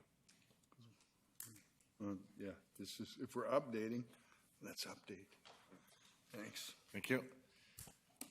Councillor Hong. Thank you. Again, I'll go back to my point that, you know, we're going up 7.5% water usage rates, and 2.5% of that is going to be needed to cover costs related to long-term asset management. I'm just hoping that the south extension is also taxed at a rate that is going to help with our asset management. And that's Phil. Thank you. Thank you. Councillor Kipp. Where in here does it say if someone's using our water service as a contractor that they must have backflow protection at the hydrant? Where would that be installed? Because seen a couple of connections where a dirty hose runs down the street, and they said that it's down there somewhere. It's supposed to be at the hydrant. Where is that? Shouldn't that be written in this bylaw, that anyone using any consumption for contractors as a must for backflow protection? Because it doesn't even have it. It really doesn't. It just talks about it, like say that for bulk water use. It doesn't say that there should be. It says here in Amendment 2, C or 10, install temporary use water connection for contractors on a fire hydrant, $100. So we got a fee for it, but we don't protect every hydrant from backflow. And I think that's a policy we have, is it not? Your Worship, it's actually in the bylaw, and it's also, we do have a number of units where we put a little box, it's a lock box, with a backflow preventer and a red and white valve on the hydrant. Nobody should be using the hydrant unless they're using a lock box that the city's installed. So, and that does include a backflow preventer. Is that? Yeah. So the next time I see the one on Townsite Road by my house when they're running it down to the, fixing the highway right now, what should I do? Phone you? Absolutely. Okay. Thank you. Call a question. All those in favor? Opposed? Show Councillor Kipp opposed. Motion carries. Councillor Brennan.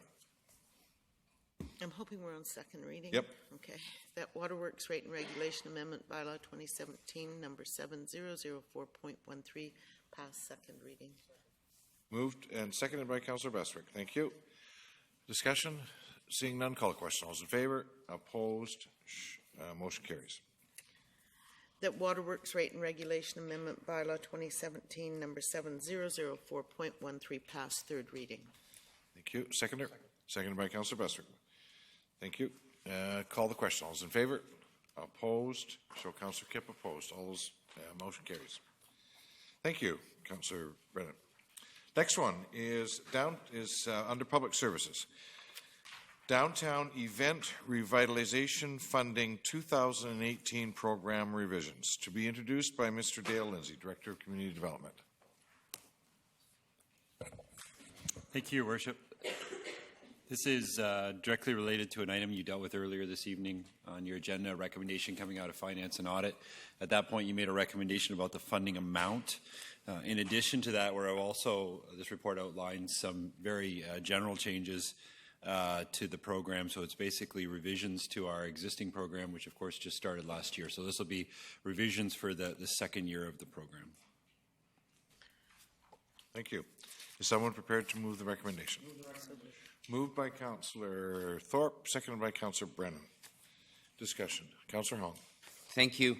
If I recall, 2 events didn't happen, so there's a carry forward. Is that correct? Or if we don't give out the money, does that get carried forward, or does that go back into general reserve? I believe it just becomes unsubscribed grants. I'd have to refer that to Mr. Mima. So if it's not allocated and not reassigned, we would carry that over for the next. Okay, so this will be up roughly, I think, 4,000, if I'm not mistaken. I think 2 events didn't happen last year. Okay. According to the report. Thank Thank you. I just wanted to say, it's been moved in second, but I just wanted to say that I find the name to be a little bit lacking. Event Revitalization Funding. So are we looking at downtown revitalization or the downtown event revitalization? Can somebody help me with that? Mr. Lindsay. Your Worship, I think from my perspective, I would just drop the word revitalization. I think that brings to mind different things when you talk about your downtown core. Really, the intent of the program is for events in the downtown, supporting vibrancy and life in the downtown and encouraging people to come and enjoy the downtown core. Thank you very much. Okay, it's been moved and seconded. Call the question. All those in favor? Opposed? Motion carries. Next one is development permit application. DP 1049 at 525 3rd Street, to be introduced by Mr. Lindsay. Thank you, Your Worship. As you mentioned, this is a development permit, but council may recall this property because earlier this year there was actually a rezoning that was adopted on the lands. as well as a housing agreement that was registered to secure student housing as part of this project. The overall development permit has 3 4-story buildings on 3rd Street for a total of 66 units and just over 2,400 square meters of commercial in those 3 mixed-use buildings. It includes 1 student housing building with 206 beds and 18 townhomes. As outlined in the report, there is a parking variance that's been identified. The parking variance notes it as being from 392 to 235. What I would note is that at present, the parking bylaw does not have a rate for student housing. So we've run into this on other student housing projects. If you may recall in Wake Asaya, we ran into a similar situation. At the end of the day, we've had a recommended ratio of basically 0.4 stalls per bed. That continues to be the ratio that we're recommending be applied to this project, which it would represent a significant portion of that recommended variance. In addition, as I mentioned, there was a housing agreement that was registered on the property, which requires at least 200 of the units be student housing. There's shared parking between the commercial and residential. There are 268 bike parking spaces on site, and there will be the addition of 27 on-street parking stalls on both Hillcrest and 3rd Street as part of the property frontage improvements. Thank you. Thank you. We do have a delegation, Mr. Gunter Yost and Mr. Dariush Feroz. Oh, my goodness. I was going to get this right and show up Ms. Gurry, actually. Feruzli. Thank you. Good day. Good evening. Good evening, Your Worship, Mayor Bill Kay, members of council, city staff, ladies and gentlemen. My name is Gunter Yost. I am the project coordinator for this development, and I represent the owner, which is Haiying Estate Developments. I've had a little tooth surgery, so please bear with me. I may not have a speech as good as it could be. However, I do want to point out, to address some of the following points. We had lots of meetings and dialogue with the staff on all the subjects and related departments. We have complied with the recommendations from the design panel, which we incorporated. We accommodated lots of changes that were requested to meet all the various elements. Our traffic consultants have updated their report, and have also met with cities' traffic consultants to discuss the parking requirements and came up with an agreed solution. Further to our ongoing meetings with the neighborhood, we've recently had another meeting with the neighbors, and we've brought them up to date and answered any of their questions. In fact, now they're waiting for this project to start. So we've had very good feedback from them. We also have, of course, city staff recommendation. We've worked hard on this project, which will generate much-needed new rental accommodation in the area. It will provide a variety of neighborhood necessities, as well as tailor-made student housing. As part of the off-site civil works, we're reprofiling 3rd Street to give safe vision for east and west traffic. Right now there's a big hump, and it's very difficult. And we're also including left turning bays and pedestrian-controlled crosswalk. Actually, we are ready to apply for building permit for phase 1 of the development, providing, of course, we get your blessing and approval for development permit. So I would like to, at this point, ask Dariush Ferozli, our architect, to do a presentation to meet you up to currents. Thanks. Worship and councillors, thank you very much for the opportunity for this presentation. I do have a couple of slides. We will go on some few items I'd like to talk. This location is probably everybody really know about the area. Is the block. Right now we have mostly that area corridor zone. more closer look to the site, couple of the 3D angle from the sites. In this picture, actually, we just wanted to mention very fast is servicing. We are upgrading water service main, gonna be upgrade from Bekesaya all the way to this site and around the site, which will be increase the opportunity for extra development. Some of the property, like across the street, probably didn't develop because of the infrastructure inside was shortage. So this development will be increase those, help those basically development come forward. Existing couple of homes at the site, some existing area. The projects will be phased for 6 phases, starting from Hillcrest, 8 townhouses in Hillcrest. Second phase, mixed use in the 3rd Street and Hillcrest corner, and move on with the student housing and more mixed use and end up in Bekesaya. Site landscape plan, as you see between in the wing of the 2 student housing, we have a huge landscape area. Just give you the scale. We can fit 3 badminton court, tennis court in that area at least. These are the buildings at Hillcrest, 3-story townhouses, 3D rendering of this area. This is the mixed use. We do have an underground parking and beneath the car parking. The water level in the area is very low. We can go below that.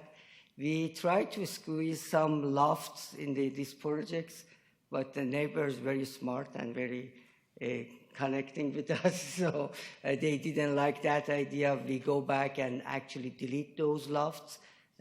Building actually will be looked at like this, not top floor, we'll delete it. This is without deleting those lofts, and this is with after those lofts deleted. Some open space between the mixed-use buildings, create the corridor access back to the student housing. This is the corner of the Watfield and 3rd Street. Shows the townhouses at the Watfield. Some detailed elevation, how the commercial will be arranged. This is the student housing. A student housing in lower floor is all open. We have underneath the building parking van open to the back, huge landscape area. We also break down the corner of the student housing to reduce effect to the neighbor in the back. Some more elevation on the student housing. That is the archway to connecting to the back big open space in the student housing. So more interior rendering, backyard, and this is the last piece, is 10 townhouses at Watfield. With a short amount of the time is left, here what we show in the rezoning to the neighbors and the councillors. Basically, we put the 2-story building at Bekesaya, draw the line, and all the building will be below that. This is what originally wants to add the loft, but didn't go forward. This is the final draw, so this is what we're doing today. Just I wanted to go very fast tonight. Lots of conversation about the budget and money. I think these items I am referring make more sense probably. Upgrading the infrastructure of the services all around this area. It's water main from Bekesaya, Office street works include all the widening the street, pedestrian, bike lane, on-street parking. This is about, we're talking about a $2 million work. Even hydro, we are putting the underground, we are not putting the poles and drawing the, the wire above that area. DCCs is estimated between $1.5 to $2 million. Reprofiling the 3rd Street, existing issue there is in that street need to be corrected, and part of this project will be. Projects bring a $38 million to community in Nanaimo in next 5 years to construction.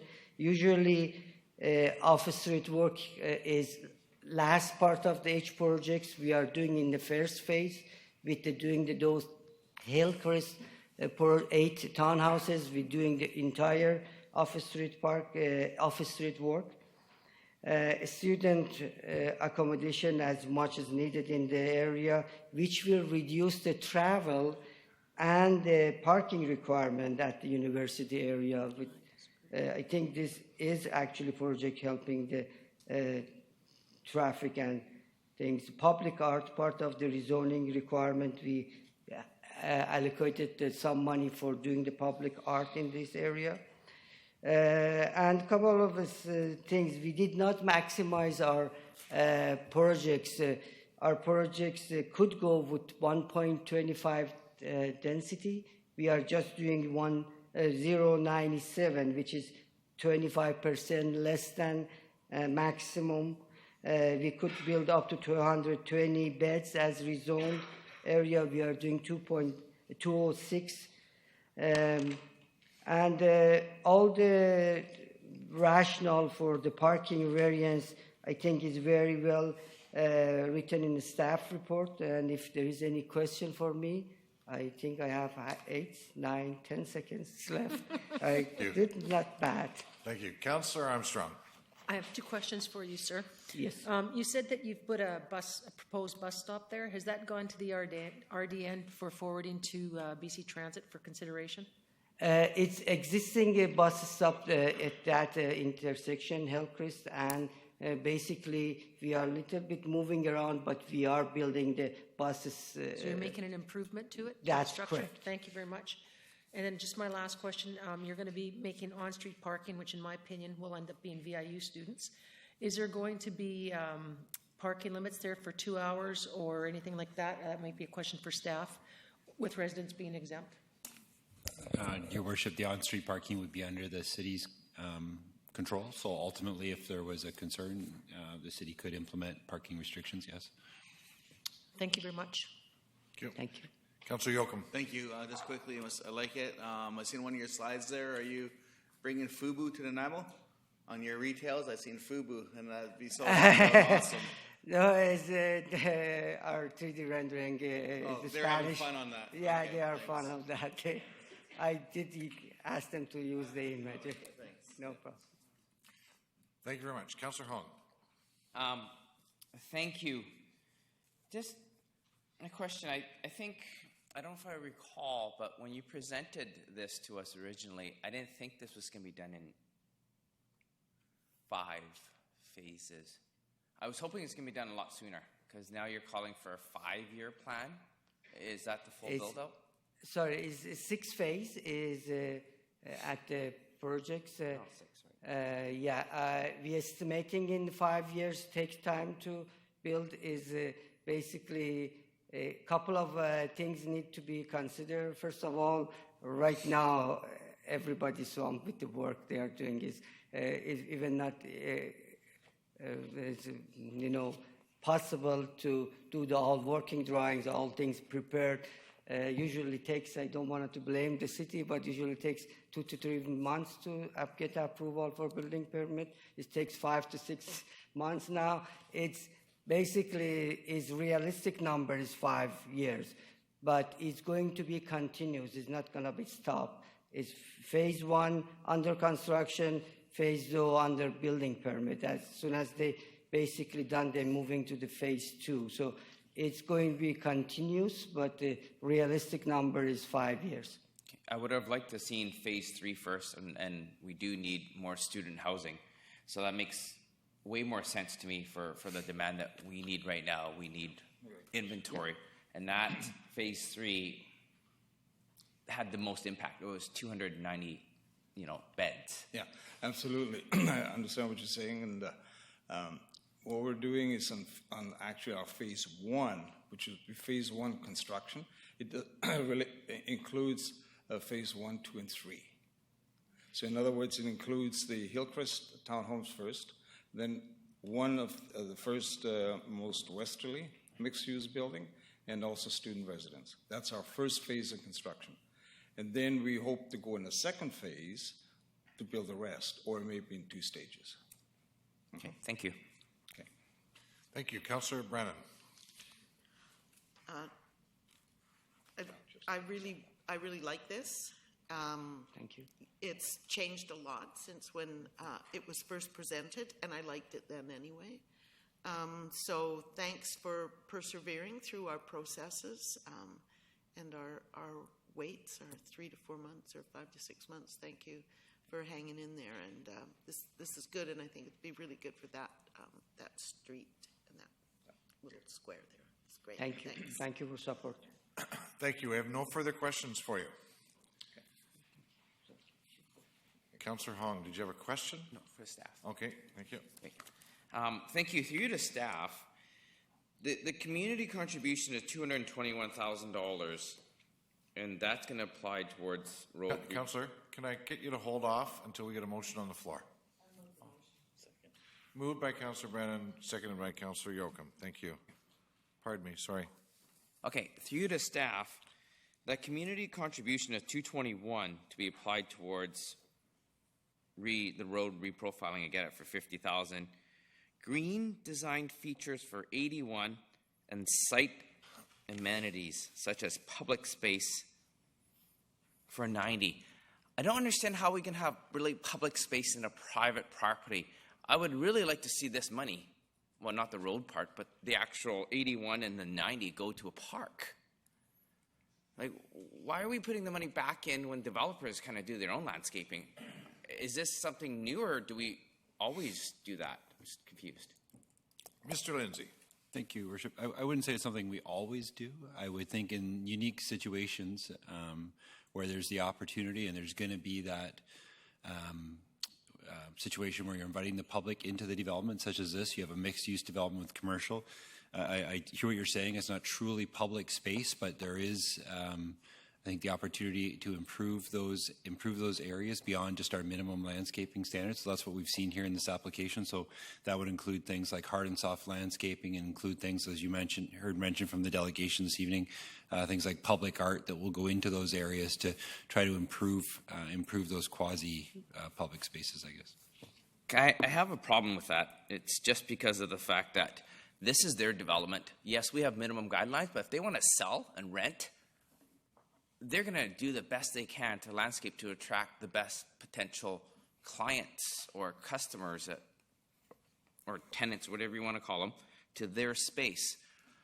So I would really like to see this money go towards a park or somewhere else in that area that can benefit a lot more from this, because I think the developers and the architect, they're phenomenal, and I remember this project through Design Advisory, but I don't ever remember taking money as community contributions to put back into this property. It doesn't seem to work and doesn't sound right in my head, and I don't think we ever had that discussion at Design Advisory and where this community contribution goes to, because I would, like I said, I think it should go towards a park or cat stream or something else. Seems to make a lot more sense to me than putting it back, because the next thing we know, the property across the street will say the exact same thing. All these other developments will say that, and that's just to improve their own property. I don't think it's purely a public space, and I have concerns about that. I don't have problems with the variance and parking and anything else. It's just where that money is going is my biggest concern. Thank you. Thank you. Councillor Bestwick. Councillor Bestwick. Sorry, I just... No, it's okay. I just signaled to James that Dale has his hand up. Okay, well, I didn't know that. So he was trying to hurry. Mr. Lindsay. Did you want to respond to that?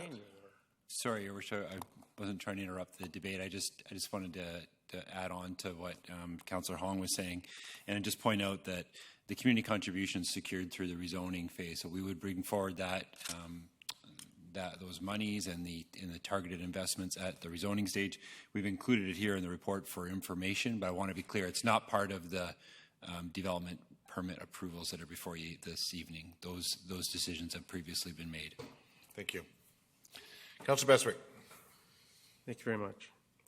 I agree with Councillor Hong's assessment of the community contribution portion as it relates to the $90,000, and as it goes to the 3rd Street Road reprofiling. Is it not a condition that 50% to the middle of the road be upgraded as a result by the developer in any event? Do we call that a community contribution, or do we call that's a condition, that's a requirement anyway?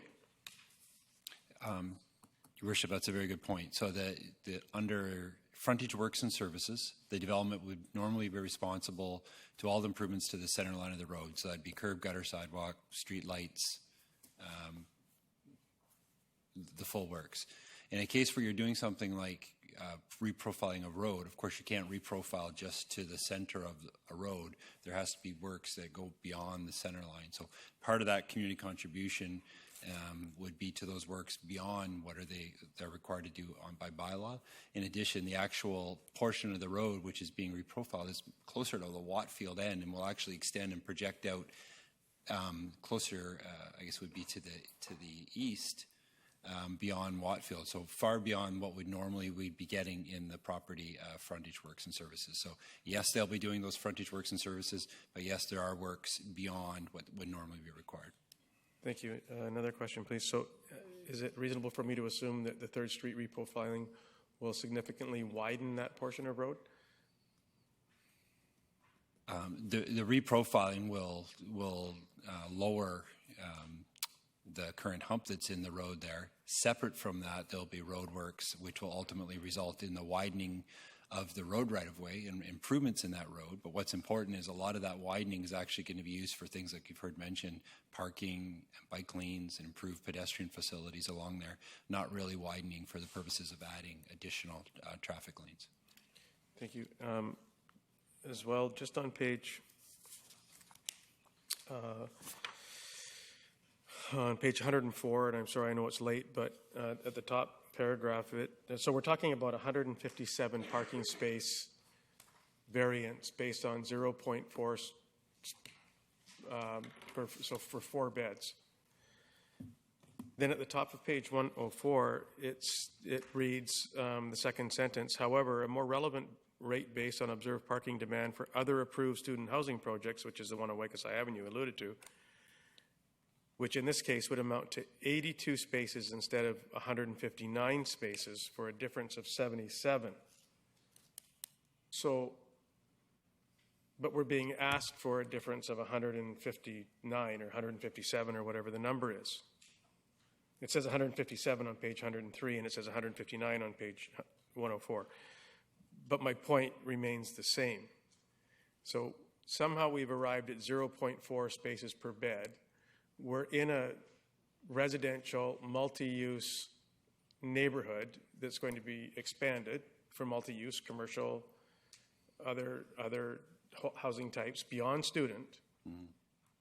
So did we review what an on-site campus student housing requirements are? Or just off-site student housing requirements? Because therein would be a big difference to me. So on UVic's campus, on Simon Fraser's campus, on UBC's campus, a student housing unit would be way different than me than a student housing units plus commercial plus other housing forms in a residential area. So I'm just trying to, and I wish it was 7 o'clock and not 10:45. Your Worship, absolutely we look at the difference between whether it's on-site, and in fact, the draft parking bylaw we have that'll be coming in front of the committee in the near future actually reflects that, and we'll have a reduced rate if something was, for example, on or in very, very close proximity to the campus versus further away. We'll see a slightly higher parking number.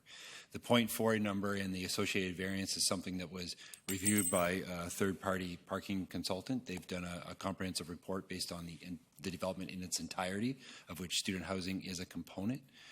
That report was reviewed and vetted by staff, and for a number of the reasons that I mentioned, the fact that it's student housing, the fact that there's a mix of commercial and residential, and there's different peak periods, the fact that there was a significant amount of secured in-building bicycle parking that was provided, all of those factors related to the support for the variance that you had here in front of you this evening. And I wanted to clarify, the 157 is the difference, is the actual variance. The 159 is the number of spaces that would have been required if you applied the 1.66 units, or sorry, stalls per unit to the student housing. So they're talking about two separate things there. Thank you. Thank you. Councillor Fuller. Yeah, I'm not overly thrilled about the parking myself. Travel that area quite frequently, and you see all kinds of parking on the streets. It's very crowded. Sometimes you can only get one vehicle through at a time on some of the roads. But I do see that the on-street parking is going to be cut back in. So I still have a concern with regards to the community contribution, because it's already been rezoned. And that was a condition of the rezoning, and it says a community contribution to be applied to road profiling, green design features, and site amenities. So if that was a condition of the rezoning, then it seems to me all of those items that these monies are going to are already set. And yeah, in essence, what you're doing is just giving it right back to the developer to improve his properties, which ultimately, so I do have some concerns with where the community contribution is going. Sorry, it just doesn't make sense to me when I read this and what you had said. Thank you. You looking for a response from staff? Not really. Okay, so there's a motion on the floor, and the motion has been moved and it's been seconded. I'm going to call a question. All those in favor? Opposed? Motion carries. Motion to go past 11? Motion to go past 11, seconded by Councillor Hong. All those in favor? Well, no. Do you have a time? That's not the motion. Okay. Call the question again. All those in favor? Opposed? Show Mayor McKay and Councillor Fuller opposed. Motion passes. Next item, development variance permit number DVP 332 at 139 Wildlife Place, to be introduced by Mr. Lindsay. Thank you, Your Worship. As you mentioned, the development variance permit for the subject property. This is to vary the rear yard setback from 7.5 meters to 6.2 meters to allow for a covered deck. Right now at the back of the home there is an existing trellis that the homeowner would like to replace with a covered space. There's a sketch on page 128 and images of the current trellis on page 129 of your agenda. Thank you. Prior to that, it's requested that council hear anyone wishing to speak with respect to DVP 332 at 139 Wildlife Place. For the second time, anyone wishing to speak to DVP 332? And for the third and final time? Seeing none, can we have someone move the motion, please? So moved. Moved by Councillor Kipp and seconded by Councillor Hong. Ms. Curry. Oh, that was a long time. I ignored you this long. All right. No laughing.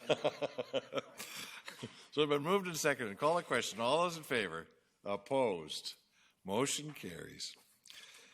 Next item is under bylaws. Highway closure and dedication removal, Lake Road and a portion of 102 Street, bylaw 2017, number 7246. Motion that highway closure, pardon me, can I have someone to move the motion, please? Moved by Councillor Kipp. Seconded by Councillor Thorpe. Thank you very much. Call the question. All those in favor? Opposed? Show Councillor Armstrong opposed. Councillor Brennan opposed. On adoption. Motion carries. Next item is for information only, and that's the bylaw status sheet. No correspondence. Council appointments. Notice of motion. Next item. Councillor Fuller, other business. To be introduced by Councillor Fuller. Simply to make a motion to move on with the Core Services Review Phase 2. And the motion is to direct staff to make recommendations on the scope of Phase 2 of the Core Review with the intent upon council approval of moving forward as early in 2018 as possible. Second. So it's been moved by Councillor Fuller and seconded by Councillor Kipp. Discussion. Councillor Brennan. Sorry. I can't support this. I saw the results of the initial core service review. I wasn't the least bit impressed. I questioned the value at the beginning of bringing in an outside organization, an outside for-profit organization, and thought that they would not have the sense of our city and the nuances of our city. And I think I was, in my mind, that has proven to be correct. I think they did a job that did not take into account what our city has in the past thought to be sort of lighthouses, and those were identified as the only place in Canada that does this. Rather than look for the value in that, the recommendation was to get rid of it. There was a recommendation to close Bevan Park Pool for 3 to 4 months every year, and that really hit user group, the older demographic, and that was not well received.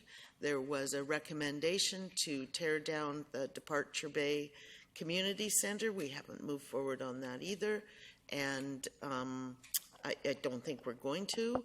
And there was the recommendation to remove the requirement that staffing in the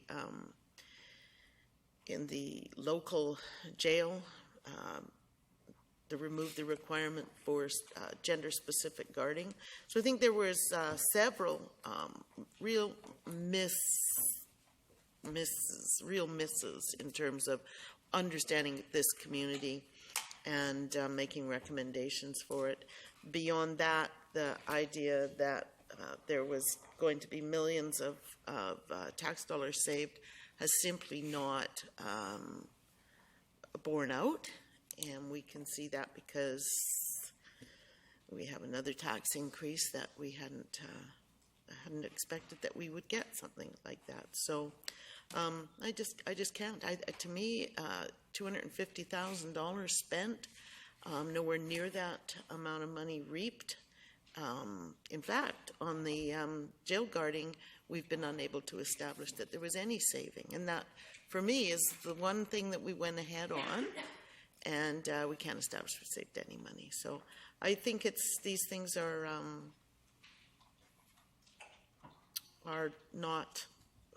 not what they're advertised to be, and do not bring the benefits to the community that people had hoped. So I won't go for a second phase of that. Thank you. Councillor Thorpe. Thank you, Chair. I'm not able to support this motion at this time because I think it's premature.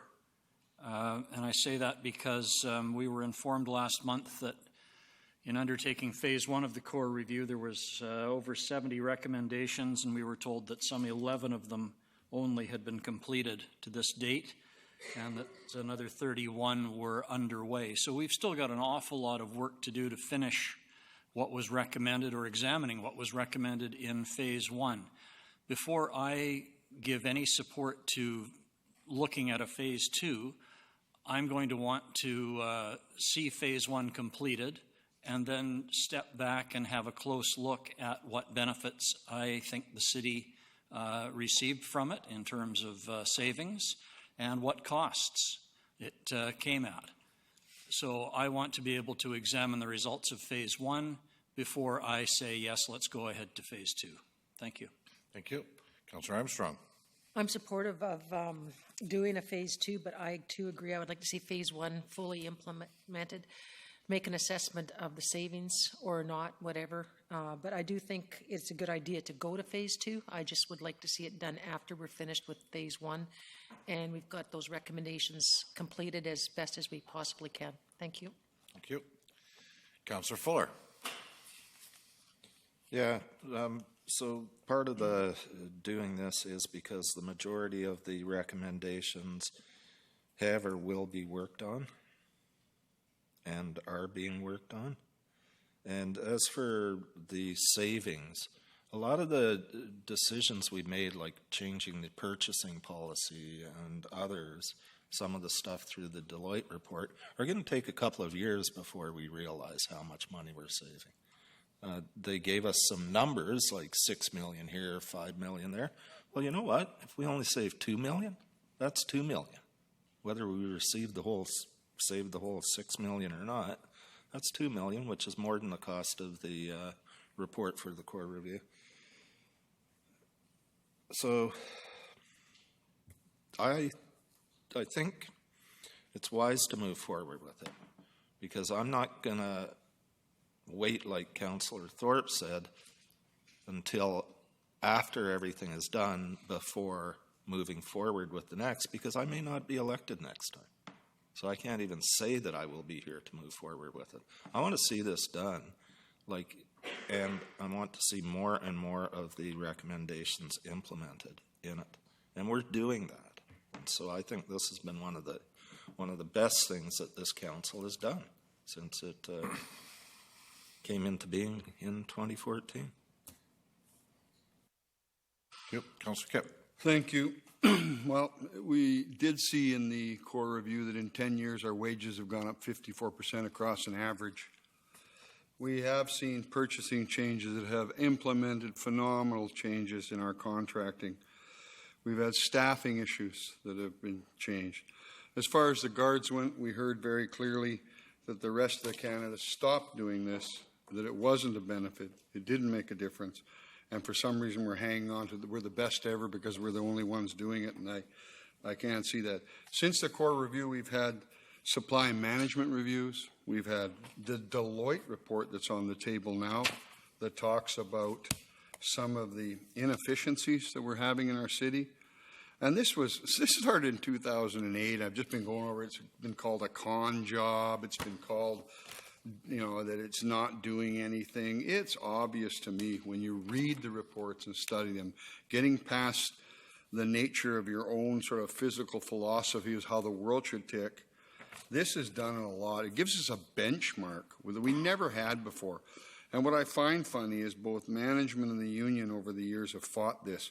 Mr. Padgett said, it's too late in our term to do this, or, it's just going to get everybody upset. Well, the costs have risen. I think one of the people said today it was a couple of years ago 150, now we're 200 million. And it just can't, I don't think people understand it grows at this rate. And I don't know how many of you have been involved in businesses that you audited or didn't audit. Because if you have a business and you don't audit it once in a while and get some external eyes in, of course, if I let LGLA do it, it would just be a work plan, a make work plan. This is by an external professionals. I always hear people saying, the professionals, we've got to listen to the professionals. Well, these were professionals. And when I see 50% increase, and then when I hear the Deloitte report that we're not getting our work done, we're from 100% of work we're down to 60, and we only do 10% of that, I see too many cars driving around if we're only doing 10% of our work. So you can fight all you want. It's been an improvement to our city. It's been a good thing for our city to shake us up and get us moving on a path that will correct what I have said a long time. Massive correction needs to be done. Look at some of the reports that have come in front of us. I mean, they're just not having the business plans. They're not there. And that's what this has proven to me. So maybe I have a different set of eyes. So phase 1 is getting done. Phase 2 has got to be done as soon as possible. The Deloitte report, the supply management, the fact that $250 million short right now in funding and infrastructure has got to take a serious look at mandatory foundation and discretionary services. And this showed us some discretionary services. Do you have the guts to make the cut? That's the difference. Or are you just here for getting votes and make everybody look good? Because I won't be here in 20 years when the damage hits, when the plane smashes in and buries its nose into our debt, that people can't afford their houses. And I hear everybody talking affordability, affordable housing. Yeah, you don't even know what the term means. It's all sorts of housing we need. And this is a proving point to me. Our purchasing department did things wrong. The Corex contract, you know it was manipulated, but you're not willing to admit it. That's the problem here. We're all worried about getting reelected, all worried about votes. Oh, I'll vote for the union on this one. Oh, I'll vote for this. I'll vote for the garbage rate, and we didn't even have a plan for it. So you tell me we don't need a core review. Oh. Wow, I just can't believe you continue to argue the same arguments, the same thing about the guards over and over, and bringing back the sore spots so people can dig at it and come after us for something that we disagreed with. This is about business management. It's unbelievable to me that people ignore auditing, ignore getting an outside idea on what we're doing. It's in every community right now across our country where we're artificially separated from operations and governance, and that's why we get into these big bills and no business cases. So I'm voting in favor of it. Thank you. Councillor Hong. Thank you. I'm in favor of phase 2.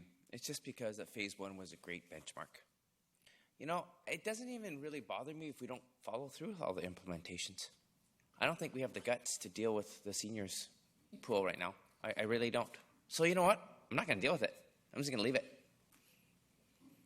I'm just going to leave it because it's very unpopular for us to take services away from seniors. I don't think it'll ever get done. A couple other ones, it's going to take a long time. But I don't care. At least we know. It's good. We have the information. And that's what part 2 is going to bring us, more information. At least it'll give the next council, whoever that may be, the information that they can actually do something if they want to. Not wait another year like we did before we started. And then it took another year to get it. So we're halfway through our term before we decide, well, do we have the guts to do this or don't we have the guts to do this?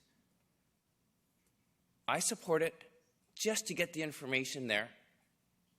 Doesn't matter if we do anything or not, at least it's there. It's just like all our other plans or master plans or OCPs and everything else. We never do everything that they call for and what they recommend. It's always up to the discretion of council. So for that reason, let's get it done. Let's just not drag our feet. Whether we act on it for the next term or the future councils, whoever does it, at least it's there. It is just like another plan, a master plan of some sorts that we've done. So I will support it. Thank you. Councillor Brennan. Thank you. Notion that there has been $2 million in savings, I don't think that we can show that. I don't think there's any evidence to show that. The Deloitte study and the supply management study, I haven't seen any benefits. There's been no monetary evidence for us. There's no financials to back that up. Wage costs have gone up every year, year over year over year since people started working for a wage. That simply happens. That's something you have to accept. And if you don't accept it, your economy will tank. You need to have that kind of energy fueling your economy. And it just shows like a really naive take on what wages do for people, what wages do for cities. Every dollar that we pay out in wages here is spent here.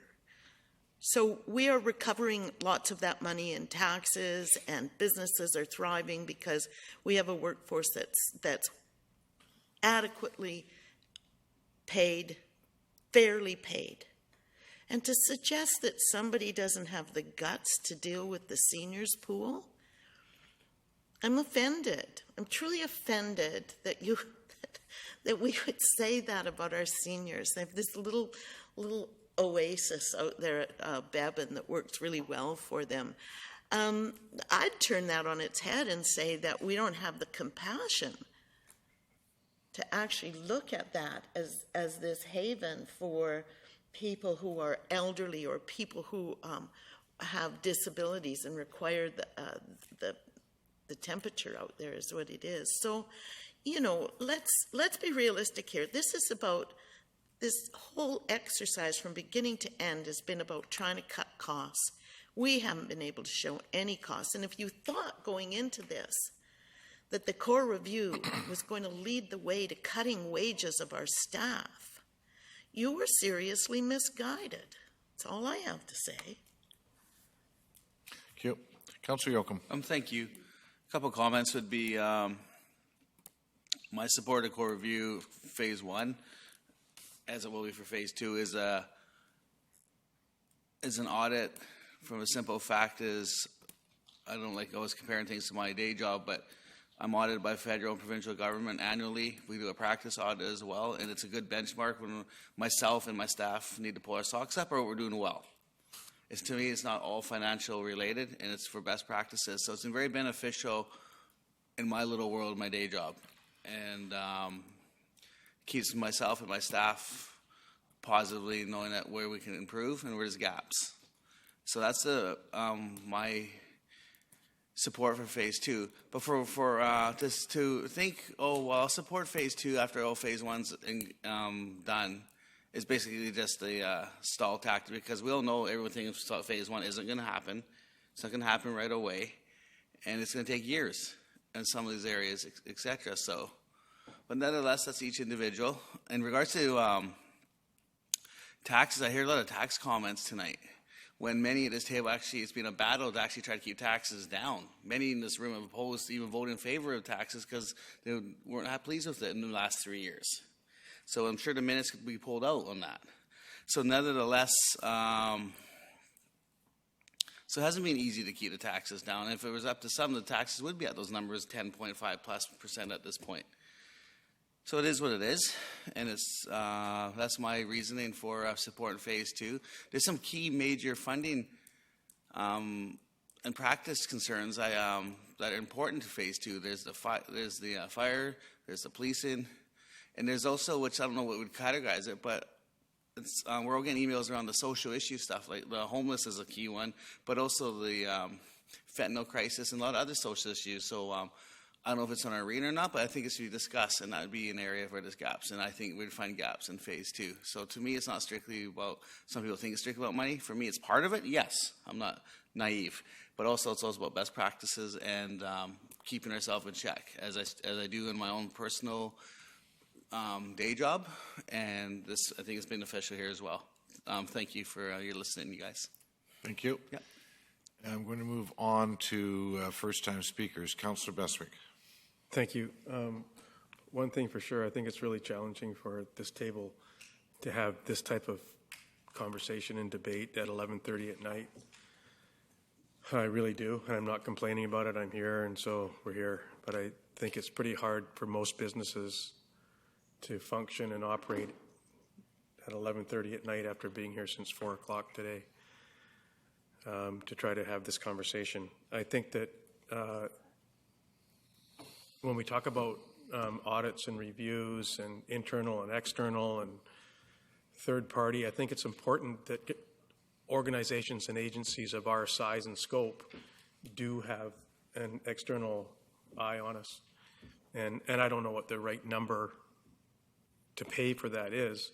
And for me, it's not designed or all about slash and burn or a desired outcome. We don't have control of the outcome. We approve a phase one, and we didn't decide which departments were going to be in phase one, but whatever wasn't done in phase one was going to be done in phase two. Okay, so here we are. So phase two, if we send it out to tender sometime in January, February, we won't get the results back till March or April or May.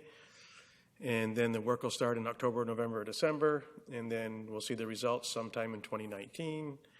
And then by 2019, I'm sure some of the phase one things will have been addressed that haven't been yet. And as it's been already stated, not everything in there is going to be done or not done. I'm guessing, and I'm sure that everything in second phase won't be done or not done by 2021, 22, 23, because things take a long time. And then we'll find out what the legacy of the Core Services Review, probably within a decade. And it's not a lot of money to invest. We keep talking about it as an expenditure. And at the end of the day, it really is an investment. And if it's an investment that says, you guys are doing great, you don't need to change anything, but I would advise that you spend more money in this department over here and add more staff over there, good. To me, this isn't about slashing and burning. This is about somebody with a third party saying, you guys really need to add over there. You really ought to look at your IT department because it's under capacity. Good. So I think it's, we can argue philosophically all day long, but I think everybody believes that you should do something like this. So I'll be supporting it because I think by the time we get to the results of the phase two, much more will be accomplished from phase one, and it'll be time to roll into phase two. If we want to get into the individual items in the pool, I think we should close the pool because I think we should open up a new one. It's 50 years old. It's tired. It's very tired. So let's build one on the Departure Bay Activity Center site. Let's build a new pool down there. And tear down Bevan Pool. Because we're building a new one over there to replace the Departure Bay Activity Center. Instead of putting $2.1 million into Departure Bay Activity Center and putting a Band-Aid on it. And maybe hook up with the school board. And maybe hook up with the YMCA. And maybe do something down there that's really great. So I think we have to be a little bit more open-minded, and it's an investment in our future. And I sure don't mean anybody sitting at this table's future. I mean everybody's young kids and grandkids of the people sitting in this room right now that will be the beneficiaries. I could go on and on, but it's 11:30. Thanks. Thank you. Councillor Armstrong. I just want to echo what Councillor Yoakum said. I agree 100% with his comments. I believe the Core Service Review is very needed, and I'm not opposed to phase two. I just would like to see more. And I have a question since I wasn't here for the beginning, which may not be applicable to staff. Is there a staff capacity issue when we do a Core Service Review? Like, will that have an impact on staff, and do we have the capacity to do it? Thank you. Mr. Mema? So the actual review is done by an external party. The implementation is done by staff, and in some instances will require some complementary external resources to help. So at an implementation, depending on the complexity of the recommendation, some of it can be done internally, some of it could be done by external parties. The experience we had with, or we're having with the phase one is, as you'll notice, some some work was done by external parties like Deloitte. Some reviews like the guarding issue was done internally. So there's that balance going through. It all depends on what's being implemented. Thank you. Thank you. Thank you. Okay, so first-time speakers, I'm going to weigh in here before we take Councillor Hong and Councillor Kipp for the second time. I'm not going to support this motion. I supported core review the first time around. Been through it once, knows what it feels like. There's a couple of issues that happened during the core review that I was not very happy with. One was we were being asked to shut down one of our pools for 3 months when I had no background information that was given to us by the consultants with respect to attendance, et cetera, et cetera, et cetera. Same thing with the jail. With the jail guarding issue, it was strictly a single. Line item. They looked at it. Yes, we were unique, but it turns out that we're not quite as unique as we thought we were, because it's my understanding now that Victoria has what we call the equivalent of what we had. They call it a matron. So it wasn't very far away that they did do what we do. However, during that process, it was strictly dollars and cents, and nobody brought up the fact that one of the questions I asked was there was no consideration there with respect to workplace safety when the recommendation came from the bean counters. I found over and over and over again in that report where they peeled back the layer of the onion one layer. That's it. They didn't get down into the meat and potatoes. They didn't get down into the multiple layers. And, for example, one of the recommendations was on the E&N. They scratched the surface, knew nothing about the arrangements of the E&N and the ICF, and made recommendations based on scratching the surface. It wasn't, as far as I'm concerned, it wasn't a real good process. The next one was we all had or know someone who has 17 different projects on the go at once and never finishes anything. Let's get phase 1 finished and leave it to the next council to deal with phase 2. So, for the second time, Councillor Hong. Thank you. I don't want to be debating this. I could debate it any other time, but we talk about savings. Had we had the Deloitte report before the core review, or we did it before, we would save $500,000 right now. Talk about savings. $500,000. We're over budget on our garbage because we didn't have a matrix in place like Deloitte recommended. We didn't. So savings, $500,000 right there from garbage. So I don't even want to get into savings because that wasn't the point of savings. We talk about trucks. The city is great. We just use the crap out of our stuff, way extended past the life cycle. 15 years is what we said things should go. Deloitte said, hey, you know what? You guys shouldn't do that. It's better if you just replace it in 10. Actually, it cost us more money. It didn't save us any more money, but it was more efficient. It was better. So it wasn't all about cutting and burning. Yes, it only scratched the surface. I get it. That's all I wanted it to do. And it should have been us to dig deeper like we did with Deloitte. Core review said, hey, you guys should look at this. And we didn't start slashing and burning. We hired another consultant to dig deeper and to peel more layers back. I think that's the way it should be. We need an overview. Somebody that doesn't judge us to come and look at this and, hey, you guys should look at a couple of these, and then we should focus and start digging. I agree that it wasn't a wholesome report, but I didn't expect it to be for the amount of work that we asked them to do in the time frame that we gave to them. And that's what we started doing with some other subcontractors and other reports so we can actually dig deeper. And that reason I'm happy. Imagine if we had this Deloitte report before we built this facility. Imagine that. Where would we be? Thank you. Councillor Kemp. Well, I'm going to start off with saying the 500,000 on the trucks. I'm going to start saying 1.25 million on NEDC we're not spending. And actually, they ran over budget a couple of years, 400,000. And we did a review of their spending. It wasn't that pretty before that.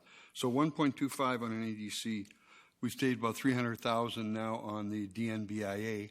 And we've invested that back in, as I said before. We've invested that back in with all those grants to downtown. And Kevin Shaw and those people have put on all those little things where we heard today that they put on the great stuff.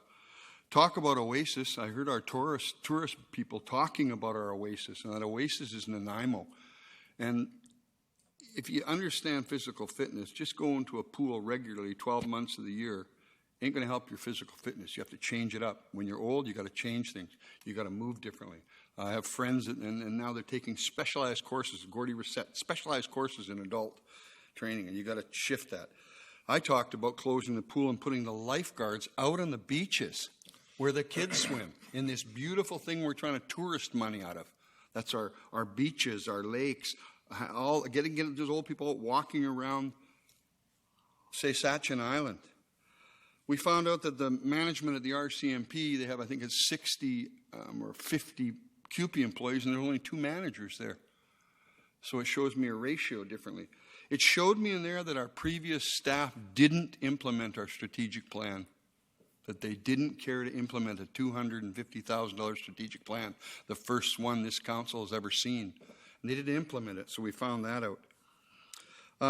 So that we found out spans of control and management, efficiency in trucks, the SARC building. What would that have been if we had a contract and people that were putting contracts together?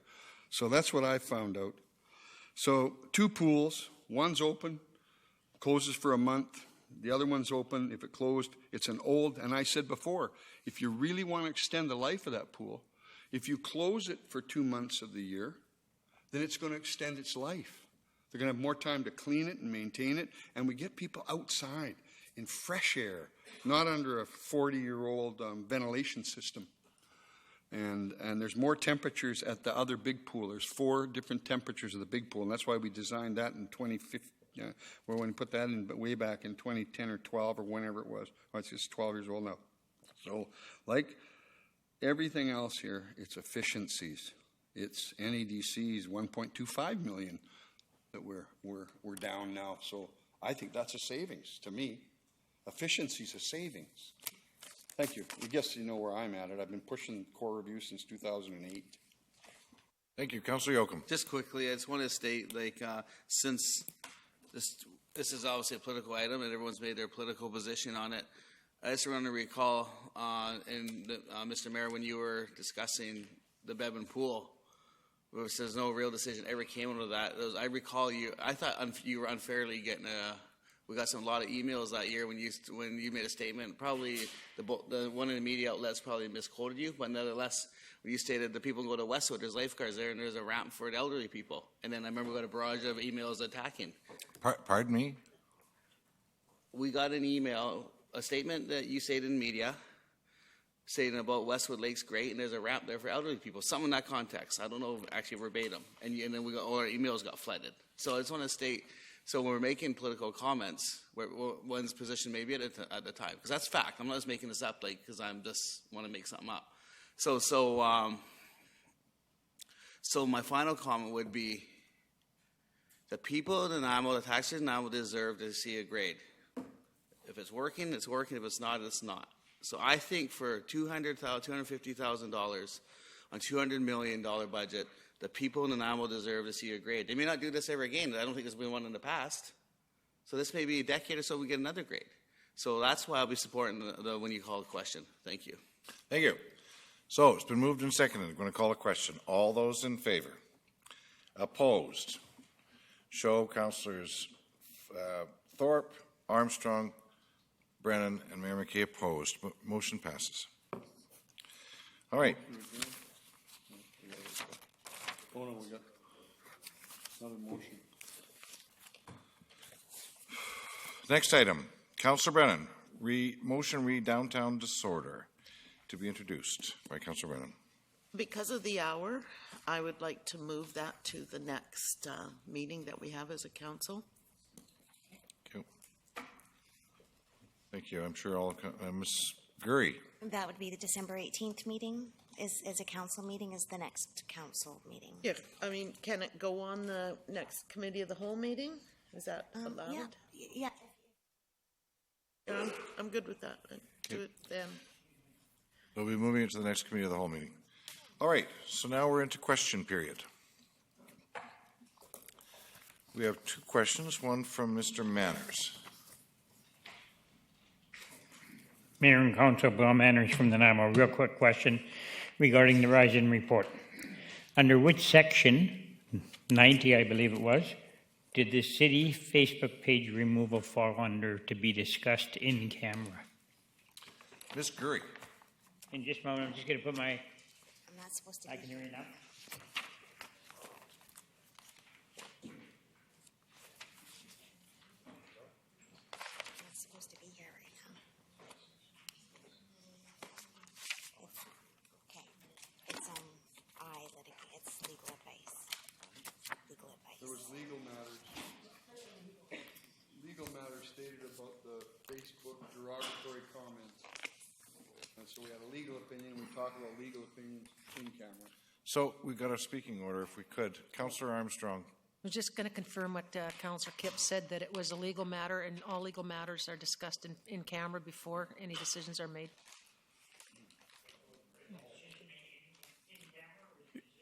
Decision was made in camera, then the decision was made to rise and report so that the public knew. Thank you. Right? Yes. Yeah. Next one is Mr. Ron Boland. I am repeating a question I've asked several times. With regard to the waste disposal program, there is a program I've asked questions about door-to-street service.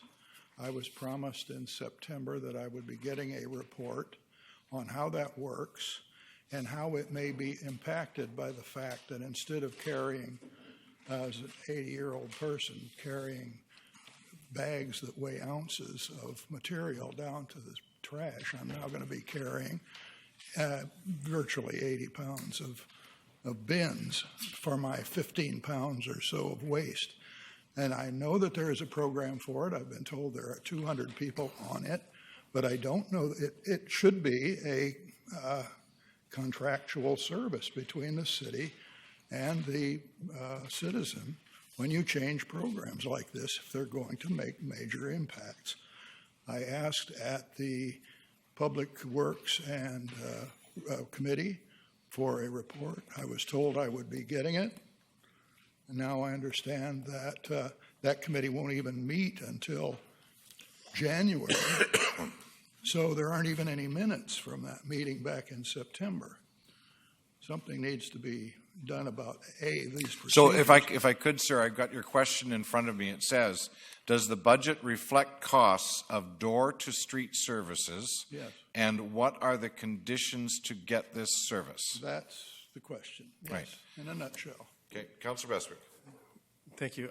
I thought on more than one occasion I've heard stated that if you require assistance by the city to get your bin before automation and after automation to the curbside and back, that you put in a request to Public Works and they handle it. And I've gone so far as to talk to the president of the union to say that's the way it works, right? Yeah, that's the way it works. And I used to have that job and I used to do it myself. Would you? So from what I heard, that's all that really is required. And I don't know if that answers your question, but are you on the phase one? No, I'm not. Program so right now. So are you? Okay, so I just wondered if you were having challenges getting, because I don't know where you live and whatever, and I don't want to know where you live. My question really involves what is the citizen's right to know what his ability, his contract obligations are, or relative obligations, rather than saying to me, which I had said, we'll send somebody out and we'll decide. That's a whole different question. Okay, so I don't know what the city's contractual obligations are to every homeowner to get their bins to the curbside and back. But what I understand it to be is that if there's a challenge for that to take place, you notify Public Works 758-5222 or whatever it is, and you tell them that this is your address and you're having challenges, you get put on the list, and then you get assisted. Okay, That's all that I know. Well, they'll come out and they'll tell me whether they're going to do something or not. That's what I understand is the way it is. Yeah. And all I'm saying Same is thing. I think we're saying the same thing. If you're going to make I want a decision, I want to know what the conditions are at which I have a right to demand that service, not just to request it, but to demand it. Well, I think it's for those folks that don't have the physical ability to get their carts from their home to the roadside. That's it. Do I need a doctor's certificate? Ron. I just want to know. You know, I don't go to a bank and they sort of tell me, well, we'll make a decision someday when it comes up. Okay, Ron, so I do believe that we're saying the same thing. Well, perhaps. It'll only be proven in the case, and I think there are probably a lot of people in this city who are impacted just like we are by the new bins and their weight and the terrain in which they live. We have no sidewalks, we have no curbs, we have nothing to even put the darn bins on when they come.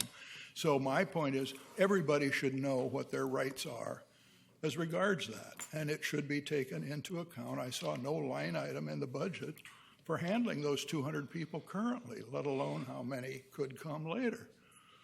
So I assume that it's embedded into the budget. It's something that we do. I don't know how we can predict how many people there's going to be. It's going to double when we go to full automation. So we need to double that 200 to 400, and the cost is going to be $30,000 more dollars. And I don't know. It's like everything else. I don't ask you to know. I ask for the procedure by which you're going to find out. And we'll find out for you. And I suspect that the answer is, if you say, I can't get my garbage cans to the curb, we're going to do it for you, because we're already doing it for 200 families, pre-automation. Okay, well, we'll do it. I'll do it. And I'll be back if I don't get a satisfactory answer. And I'll answer the same way when you come back. I just think that every citizen has a right to know what their the conditions of service are, for which they are paying. We're going to 200 houses to take their garbage cans now because they can't get them down there. If you become 201, then I think our guys are going to do it. Yeah. Okay. How many people don't know this? Anyway, I don't know.